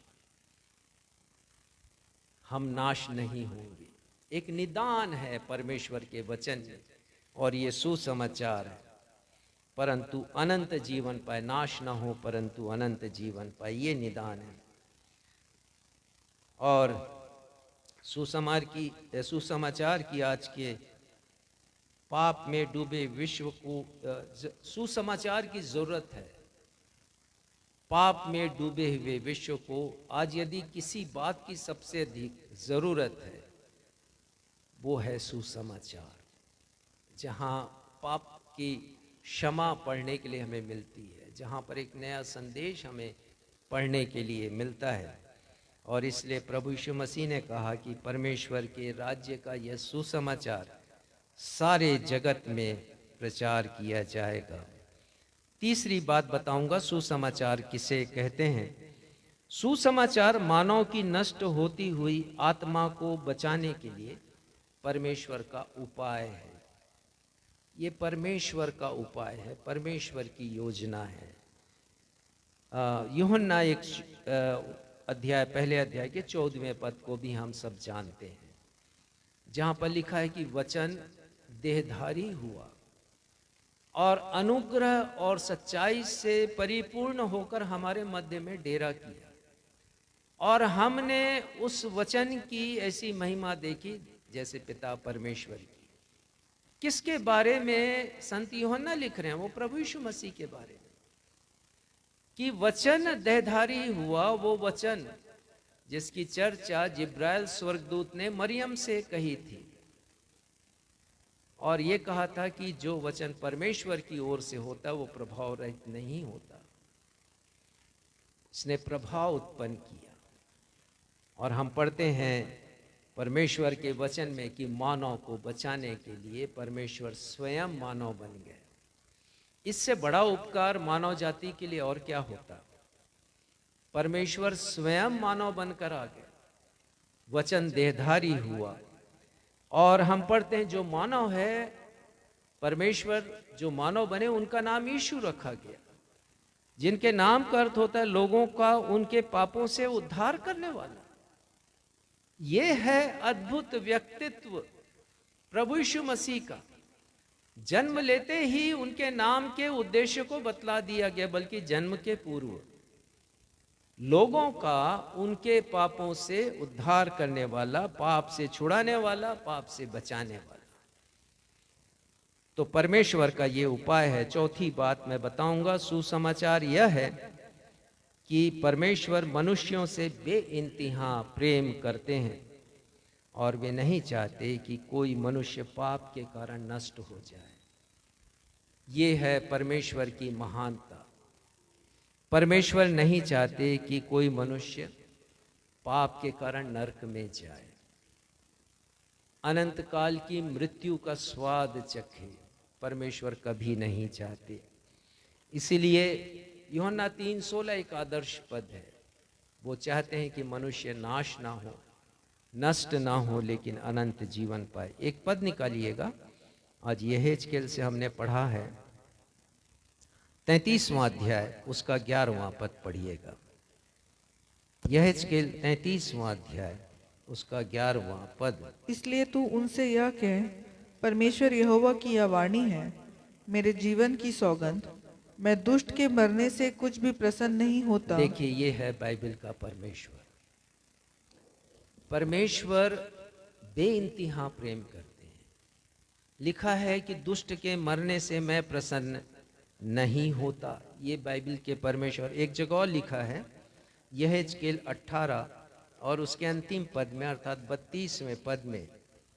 और यहाँ पर परमेश्वर कहते हैं, पढ़िएगा 32वां पद, क्योंकि प्रभु यहोवा की यह वाणी है, जो मरे उसके मरने से मैं प्रसन्न नहीं होता। ये परमेश्वर की वाणी है। ये परमेश्वर का प्रेम है, बेइंतहा प्रेम। हम उन लोगों को मरने देखना चाहते हैं जिन्होंने हमारे विरोध में पाप किया है। हम उन्हें दंडित होता हुआ देखना चाहते हैं। लेकिन ये बाइबल का परमेश्वर है। वो चाहते हैं कि मनुष्य बचाया जाए। उसके मरने से मैं प्रसन्न नहीं होता। वो कहते हैं इसलिए पश्चाताप करो, तभी तुम जीवित रहोगे। पांचवी बात, सुसमाचार किससे कहते हैं? सुसमाचार यह है कि प्रभु यीशु मसीह ने क्रूस पर संपूर्ण मानव जाति के पापों की क्षमा के लिए प्रायश्चित किया। प्रभु यीशु मसीह ने किया। एक पद निकालिए, बहुत अच्छा पद है ये, पहला यूहन्ना 2 अध्याय 2 पद। संपूर्ण मानव जाति के लिए यदि क्रूस पर प्रभु यीशु मसीह हैं तो उनका जो बलिदान है एक प्रायश्चित है। और प्रायश्चित इसलिए कि मनुष्य के पापों की क्षमा हो जाए। मेरे पापों की, आपके पापों की क्षमा के लिए जो पहला प्रायश्चित है उसे प्रभु यीशु मसीह ने किया है ताकि पतित मानव का संबंध परमेश्वर से हो जाए, कोई और दूसरा जरिया था नहीं। इसलिए यीशु ने अपना बलिदान क्रूस पर किया। पहला यूहन्ना 2 अध्याय 2 पद। और वही हमारे पापों का प्रायश्चित है, और केवल हमारे ही नहीं वरन सारे जगत के पापों का भी। हाँ, कितना स्पष्ट लिखा है। प्रभु यीशु मसीह हमारे पापों के प्रायश्चित हैं। जितने पाप हमने किए हैं, प्रायश्चित प्रभु यीशु मसीह ने किया है। और इसीलिए उन्होंने कहा कि एली एली एली लमा शबक्तनी, हे मेरे परमेश्वर तूने मुझे क्यों छोड़ दिया। वो 3 घंटे प्रायश्चित के थे। क्योंकि हमारा पाप प्रभु यीशु मसीह के ऊपर था, इसलिए परमेश्वर ने उन्हें छोड़ दिया था। कितना महान काम प्रभु यीशु मसीह ने किया। हम बहुत बार एक्नॉलेज नहीं करते, बहुत बार हम इसकी वैल्यू नहीं करते, इसकी कीमत नहीं समझते हैं। लेकिन बताना चाहता हूं कि प्रायश्चित करने का काम आसान नहीं था। प्रभु यीशु मसीह ने मूल्य चुकाया है। एक पद पढ़िएगा, 1 कुरिन्थियों 6:20। 1 कुरिन्थियों 6:20 देखिए वहां पर क्या लिखा है। 1 कुरिन्थियों, क्योंकि दाम देकर मोल लिए गए हो, इसलिए अपनी देह के द्वारा परमेश्वर की महिमा करो। यहाँ पर संत पौलुस लिख रहे हैं कि तुम्हारा जो प्रायश्चित का काम हुआ या पापों की क्षमा का काम हुआ है, वैसे नहीं हुआ है। दाम देकर मोल लिए गए, खरीदे गए हैं मैं और आप। किससे खरीदा है प्रभु यीशु मसीह ने? शैतान से, जिसकी अधीनता में मैं और आप थे। और इसके लिए कीमत चुकाई है। संत पतरस लिखते हैं कि तुम्हारा छुटकारा सोने चांदी जैसे नाशवान वस्तुओं से नहीं, लेकिन प्रभु यीशु मसीह के बहुमूल्य रक्त से हुआ है। हमारा छुटकारा, एक कीमत अदा की है प्रभु यीशु मसीह ने। एक और पद निकालिए, 1 तीमुथियुस उसका 2 अध्याय और 6वां पद। देखिए वहां पर क्या लिखा है। 2 अध्याय 6वां पद। जिसने अपने आप को सबके छुटकारे के दाम में दे दिया। हाँ, किसने दे दिया? छुटकारे के दाम में प्रभु यीशु मसीह ने एक कीमत अदा की है। और 6वीं बात मैं बताऊंगा कि प्रभु यीशु मसीह ही संपूर्ण विश्व के एकमात्र उद्धार करता है। ये बाइबल कहती है, एकमात्र उद्धार करता है। एक पद निकालिएगा, प्रेरितों के काम 4 अध्याय 12वां पद। और मैं बताऊंगा उस दर्शन के बारे में जब प्रभु यीशु मसीह के जन्म के समय स्वर्गदूत ने गडरियों को दिया। और लूका 2:10 में लिखा है, देखो स्वर्गदूत कहते हैं गडरियों से, देखो मैं तुम्हें बड़े आनंद का सुसमाचार सुनाता हूं जो सबके लिए होगा। ये आनंद का सुसमाचार सबके लिए है। 11वें पद में लिखा है, तुम्हारे लिए एक उद्धार करता जन्मा है। ये आनंद का सुसमाचार है जो इस संसार के प्रत्येक लोगों के लिए। और समाचार ये है कि उद्धारकर्ता ने जन्म लिया है। पढ़िएगा, संत पतरस यहां पर उपदेश दे रहे हैं लोगों के सामने। प्रेरितों के काम 4 अध्याय और 12वां पद पढ़िएगा। किसी दूसरे के द्वारा उद्धार नहीं, क्योंकि स्वर्ग के नीचे मनुष्यों में और कोई दूसरा नाम नहीं दिया गया जिसके द्वारा हम उद्धार पा सकें। हाँ, कोई दूसरा नाम नहीं है। वो कहते हैं सारी सृष्टि में कोई दूसरा नाम नहीं जिसके द्वारा उद्धार मिल सके। केवल एक ही नाम परमेश्वर ने दिया है और वो नाम प्रभु यीशु मसीह का है।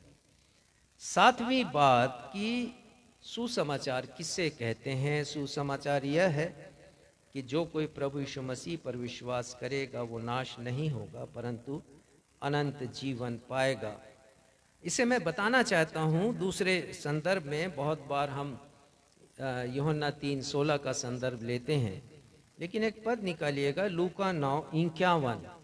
और ये पद प्रभु यीशु मसीह ने कहा है। तब कहा है जब शिष्य चाह रहे थे कि प्रभु यीशु मसीह आज्ञा दें और अग्नि वर्षा हो उस गांव में और उस गांव के लोगों को भस्म कर दे जिन्होंने यीशु को उस गांव में आने की अनुमति नहीं दी। अर्थात प्रतिशोध की भावना प्रभु यीशु मसीह प्रकट करें, लोगों को नष्ट कर दें। लेकिन यीशु ने क्या कहा है? 51वां पद पढ़िएगा, लूका 9:51वां पद।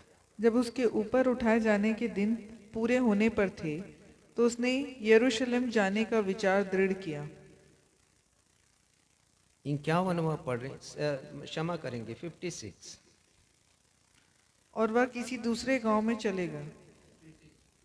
56 56 9 का 56।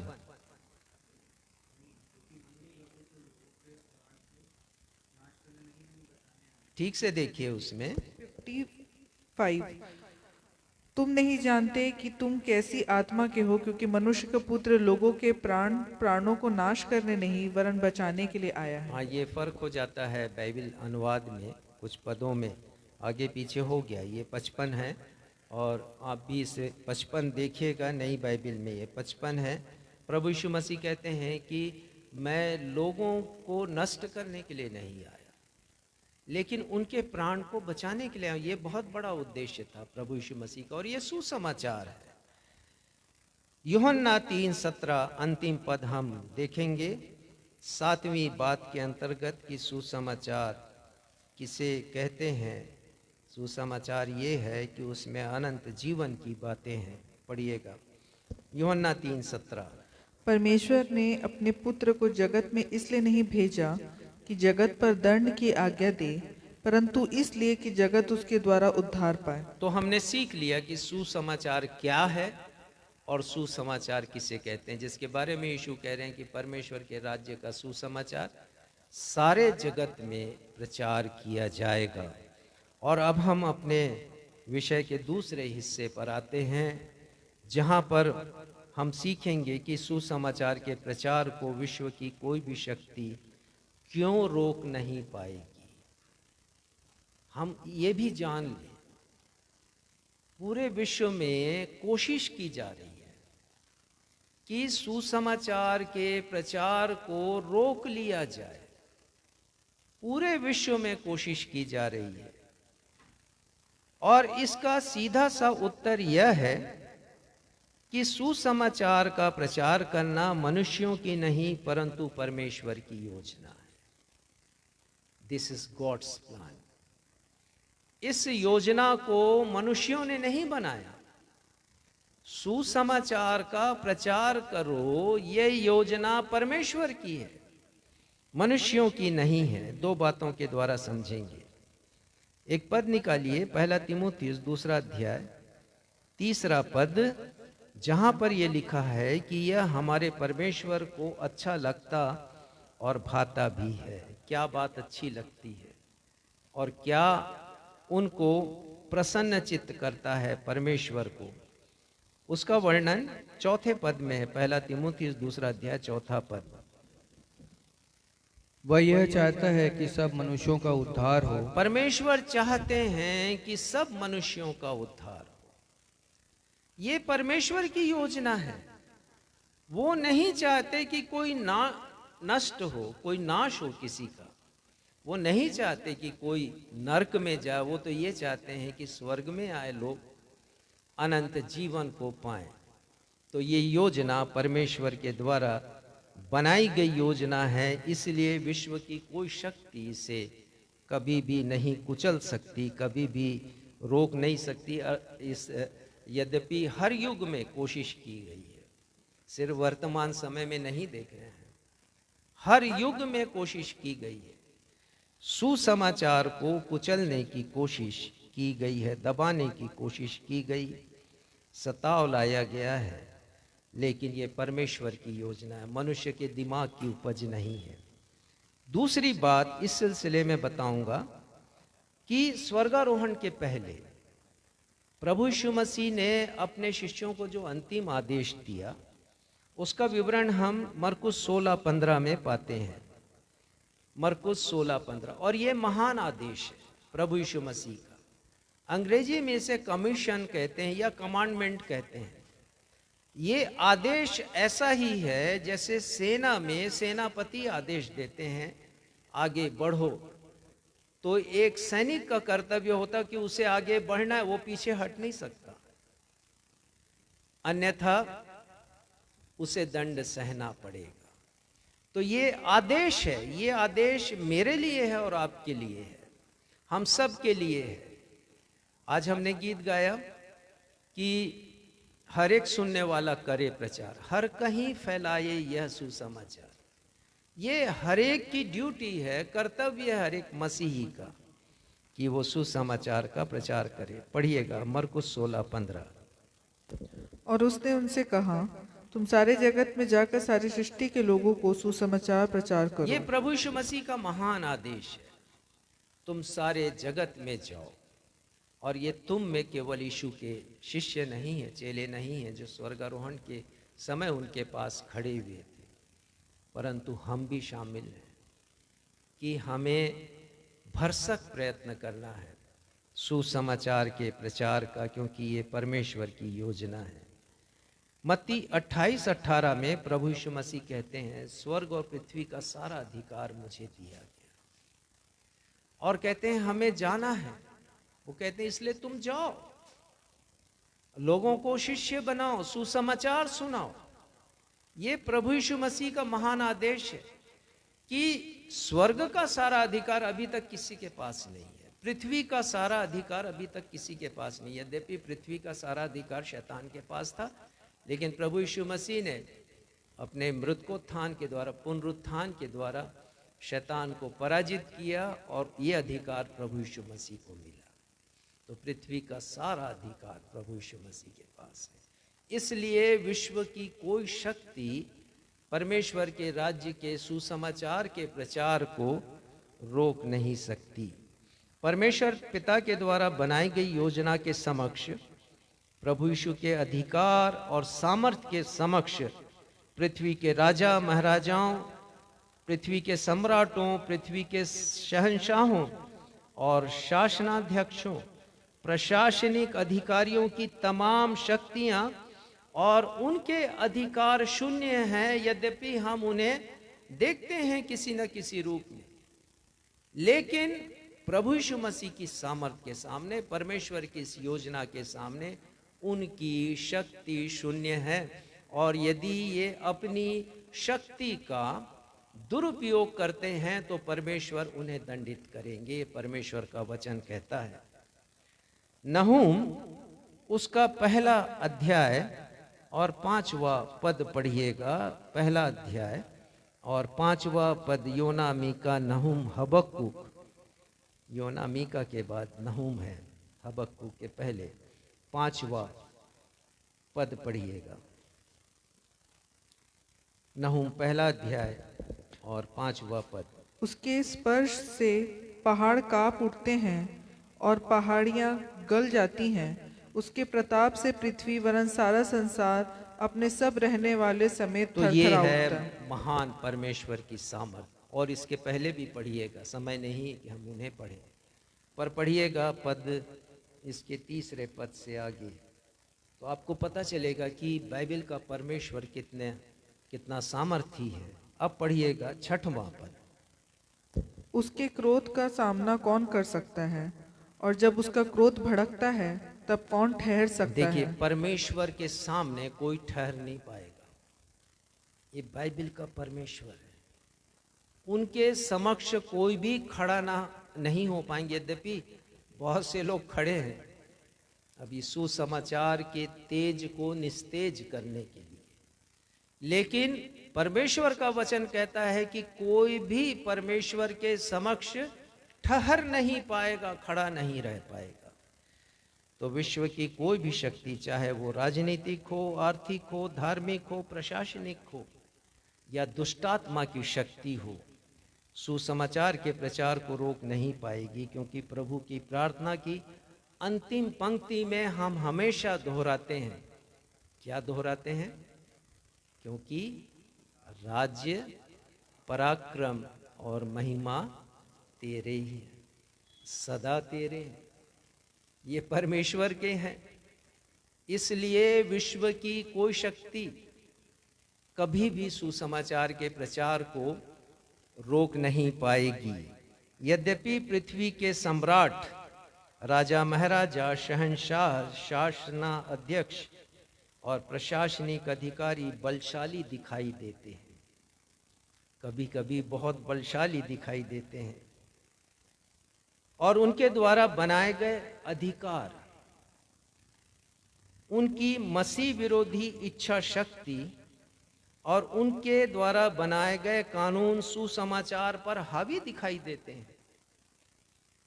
और हम ये देख रहे हैं कि कैसे सुसमाचार को निस्तेज किया जाए,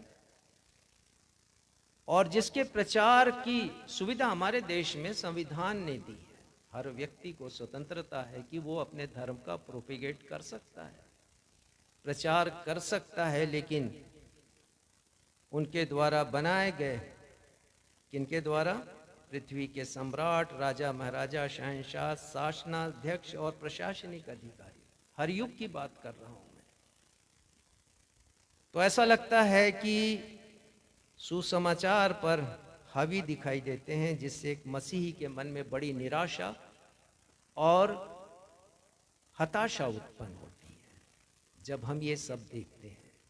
पर मैं आपको हौसला देना चाहता हूं कि सुसमाचार के प्रचार के 100 से अधिक तरीके हैं, 1000 से अधिक तरीके हैं परमेश्वर के पास।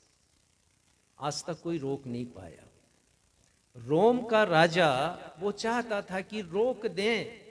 मसीहियों की संख्या जब बढ़ने लगी तो स्वयं यहूदियों ने चाहा कि रोक लें मसीहियत को, पर रोक नहीं पाए, रोक नहीं पाए। आगे हम देखेंगे इसके बारे में। और रोम के राजा, उन्होंने चाहा कि रोक लें, लेकिन रोक नहीं पाए। और ऐसा हुआ कि रोम का राजा खुद एक दिन मसीही बन गया। उनके अधीनस्थ सारा मुल्क, सारा देश, जो करीब 1/4 विश्व का हिस्सा था, सब का सब, अफ्रीका, यूरोप का और एशिया का कुछ हिस्सा, सब मसीही बन गए। सारे लोग बन गए मसीही। ये है परमेश्वर की सामर्थ, परमेश्वर की शक्ति। कम्युनिज्म आया, और कम्युनिज्म में परमेश्वर पर विश्वास नहीं करते हैं, एथिस्ट होते हैं। अथीस्ट लोग कभी भी विश्वास नहीं करते परमेश्वर के एग्जिस्टेंस पर। लेकिन हम पढ़ते हैं कि ये जो कम्युनिज्म की दीवार है वो सन 80 के दशक में टूट गई, बिखर गए। ताश के पत्तों के समान जैसा महल बनता है वो बिखर जाता है, वैसे ही पूरा कम्युनिस्ट देश, USSR जिसे कहते थे, वो बिखर गया और बहुत से देश आज़ाद हो गए। ये है परमेश्वर के सुसमाचार की शक्ति। ये परमेश्वर की योजना है, मनुष्य की योजना नहीं। तो जब हमारे ऊपर निराशा और हताशा हावी हो तो हम भूले नहीं कि बाइबल का परमेश्वर युगों का परमेश्वर है। युगों का परमेश्वर, इसके लिए जो अंग्रेजी शब्द है गॉड ऑफ एजेस, वो हरेक युग का परमेश्वर है, किसी एक खास समय और अवधि का परमेश्वर नहीं। मूसा नबी का भजन निकालिए, भजन संहिता 90 और उसका पहला पद, और ये भजन परमेश्वर की योग्यता को प्रमाणित करता है। कौन सी योग्यता को? कि परमेश्वर युगों का परमेश्वर है। क्या लिखा है भजन संहिता 90 और उसके पहले पद में? पढ़िएगा। हे प्रभु, तू पीढ़ी से पीढ़ी तक हमारे लिए धाम बना है। हाँ, पीढ़ी से पीढ़ी तक। एक पीढ़ी का परमेश्वर नहीं है, 2 पीढ़ी का, 100 पीढ़ी का परमेश्वर नहीं है। From generation to generation, from eternity to eternity. और वहाँ पर ये लिखा है भजन संहिता 90, और लिखा है कि तू अनादि काल से अनंत काल तक तू ही हमारा परमेश्वर है। अनादि काल से अनंत काल तक ये है बाइबल का परमेश्वर। और बाइबल के परमेश्वर के अलावा कोई दूसरा परमेश्वर नहीं जो जिसके बारे में यह कह सके कि पीढ़ी से पीढ़ी तक वो हमारा परमेश्वर है। अनादि काल से अनंत काल तक पद 2 में राजा महाराजा शहंशाह शासना अध्यक्ष आए और इतिहास के पन्नों में गुम हो गए, लेकिन बाइबल का परमेश्वर अनादि काल से अनंत काल तक एक जैसा परमेश्वर है। वो कभी बदलता नहीं, वो अपरिवर्तनीय है। He is never changing God. और हिब्रू भाषा में जो शब्द दिया गया है भजन संहिता 92 में परमेश्वर के लिए, वो है एल शद्दाई, सनातन काल का परमेश्वर। सनातन काल, जिसका ना कोई आरंभ है ना कोई अंत है, अनादि काल से अनंत काल तक। ये है बाइबल का परमेश्वर। एलोहीम, सर्वशक्तिमान पिता परमेश्वर है वो। और तीसरा पद पढ़िएगा, भजन संहिता 90 का तीसरा पद। तू मनुष्य को लौटाकर मिट्टी में ले जाता है। हाँ, और तू कहता मनुष्यों को लौटाकर मिट्टी में ले जाता है। तो ये जितने भी राजा महाराजा शहंशाह हैं, शासना अध्यक्ष हैं, उनकी मौत निश्चित है। लेकिन परमेश्वर अनादिकाल से अनंत काल तक एक ही है। वो एक परमेश्वर है, वो सनातन परमेश्वर है। मनुष्य तो मिट्टी में समा जाता है, मिट्टी की देह है उसकी।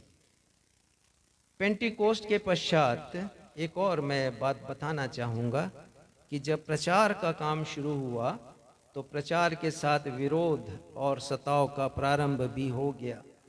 प्रेरितों के काम 4 अध्याय निकालिएगा, केवल कुछ बातों को हम देखेंगे यहाँ पर।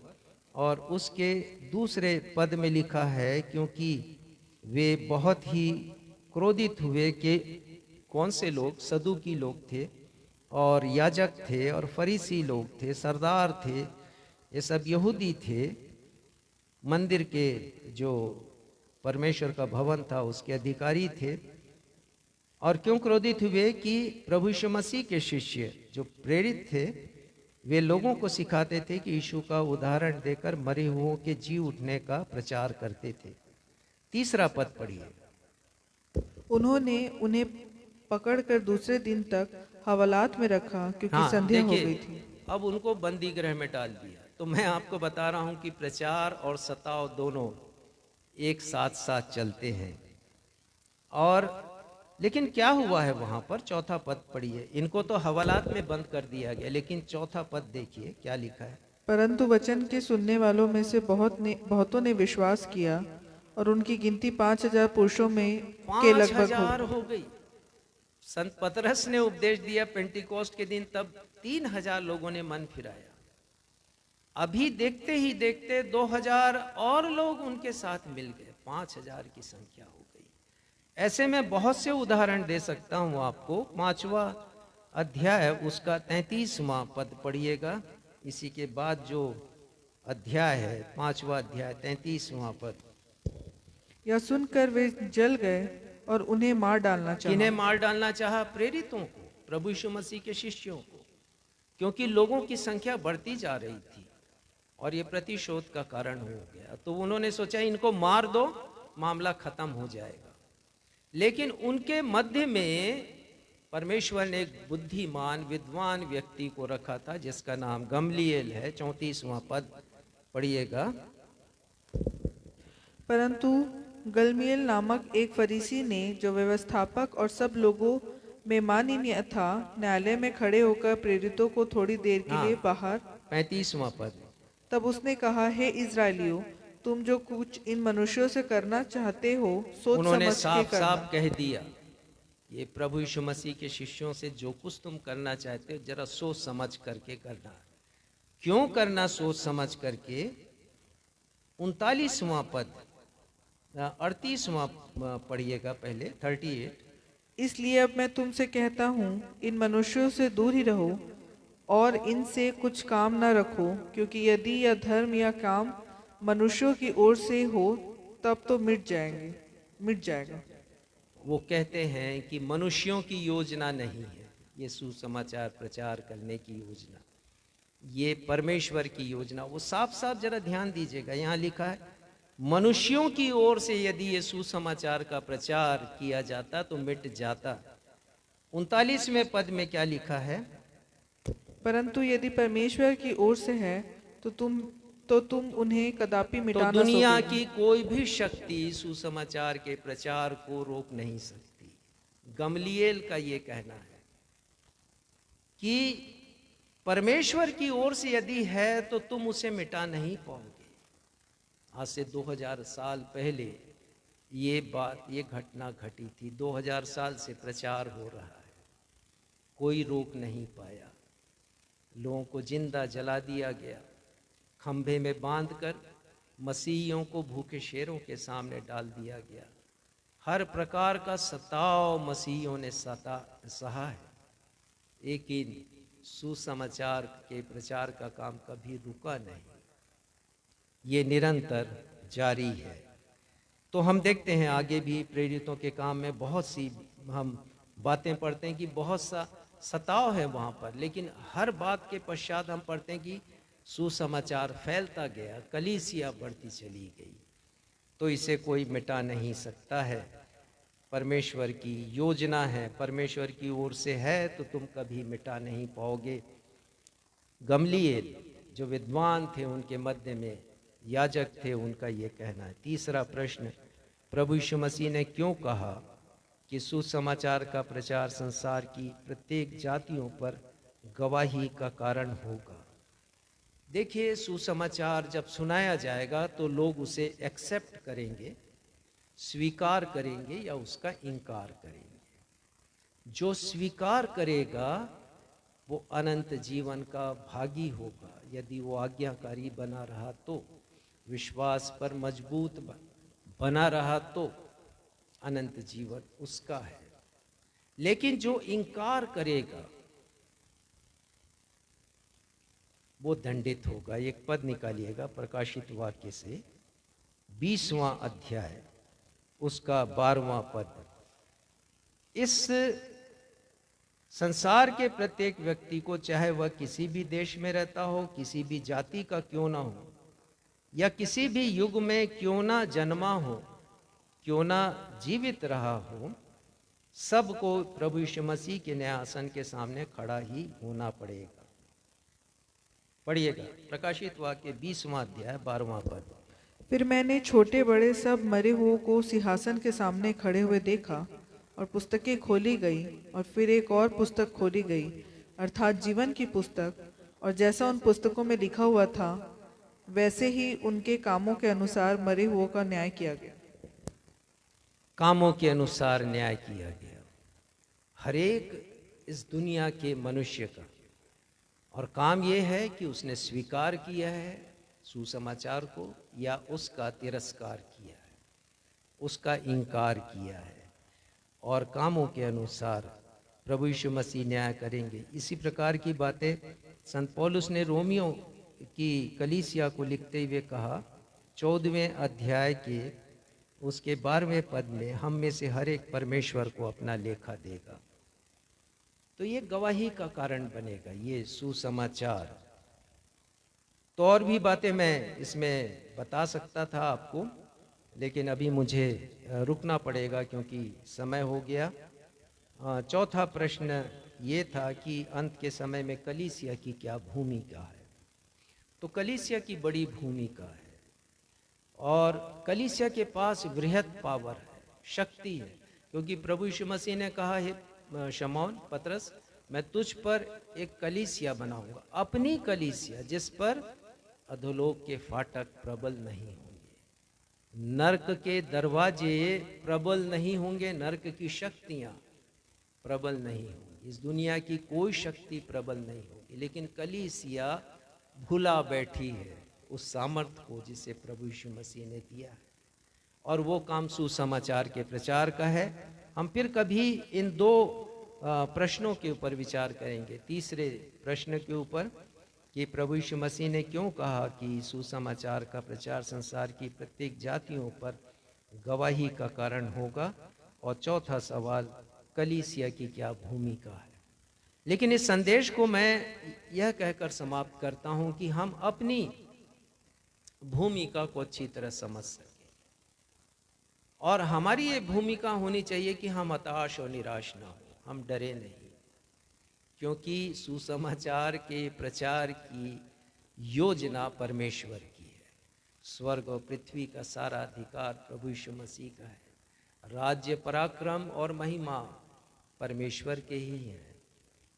तो कोई रोक नहीं पाया, परमेश्वर की सामर्थ हमारे साथ है। तो आइए हम अंत में फिर से उस गीत को गाएं जिसे प्रारंभ में हमने गाया था, और वो गीत है एक आग हर दिल में हमको जलाना है। उसके हम पहले पद को गाएंगे।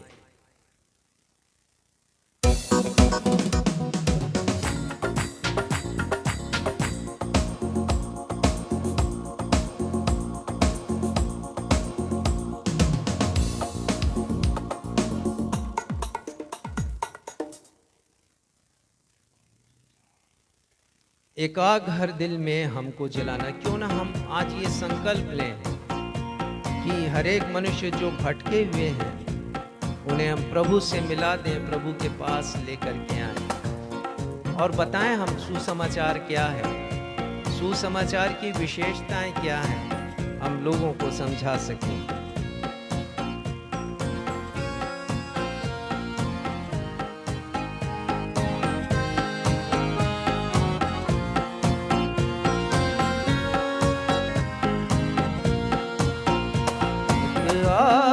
हर दिल में हमको जलाना है, एक आग हर दिल में हमको जलाना है। भटके हुए जीवन को प्रभु से मिलाना है, एक आग हर दिल में हमको जलाना है।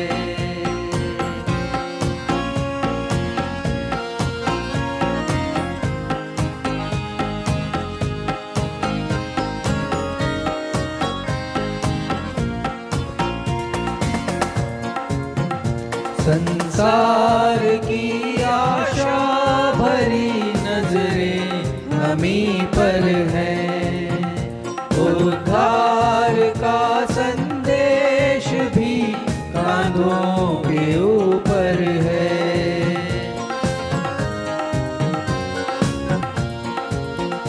संसार की आशा भरी नजरें हमीं पर हैं, उद्धार का संदेश भी कांधों के ऊपर है।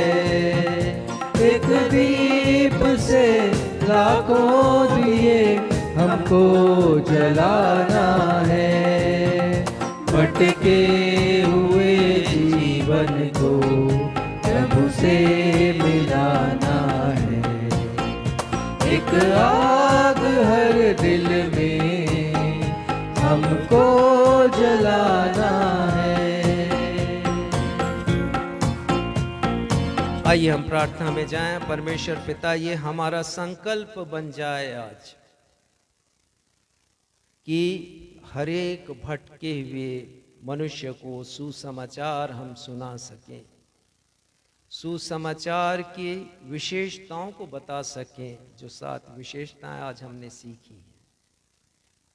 और होने दीजिए कहीं से भी निराश और हताश ना हो। हमने सीख लिया कि सुसमाचार का प्रचार और सताव दोनों एक साथ साथ चलते हैं। प्रथम शताब्दी से लेकर के आज 21वीं सदी पर हम हैं और अभी भी ये साथ रहेगा। लेकिन सुसमाचार बढ़ता गया है, क्योंकि सुसमाचार आपकी योजना है, मनुष्य के दिमाग की उपज नहीं, आपकी योजना है।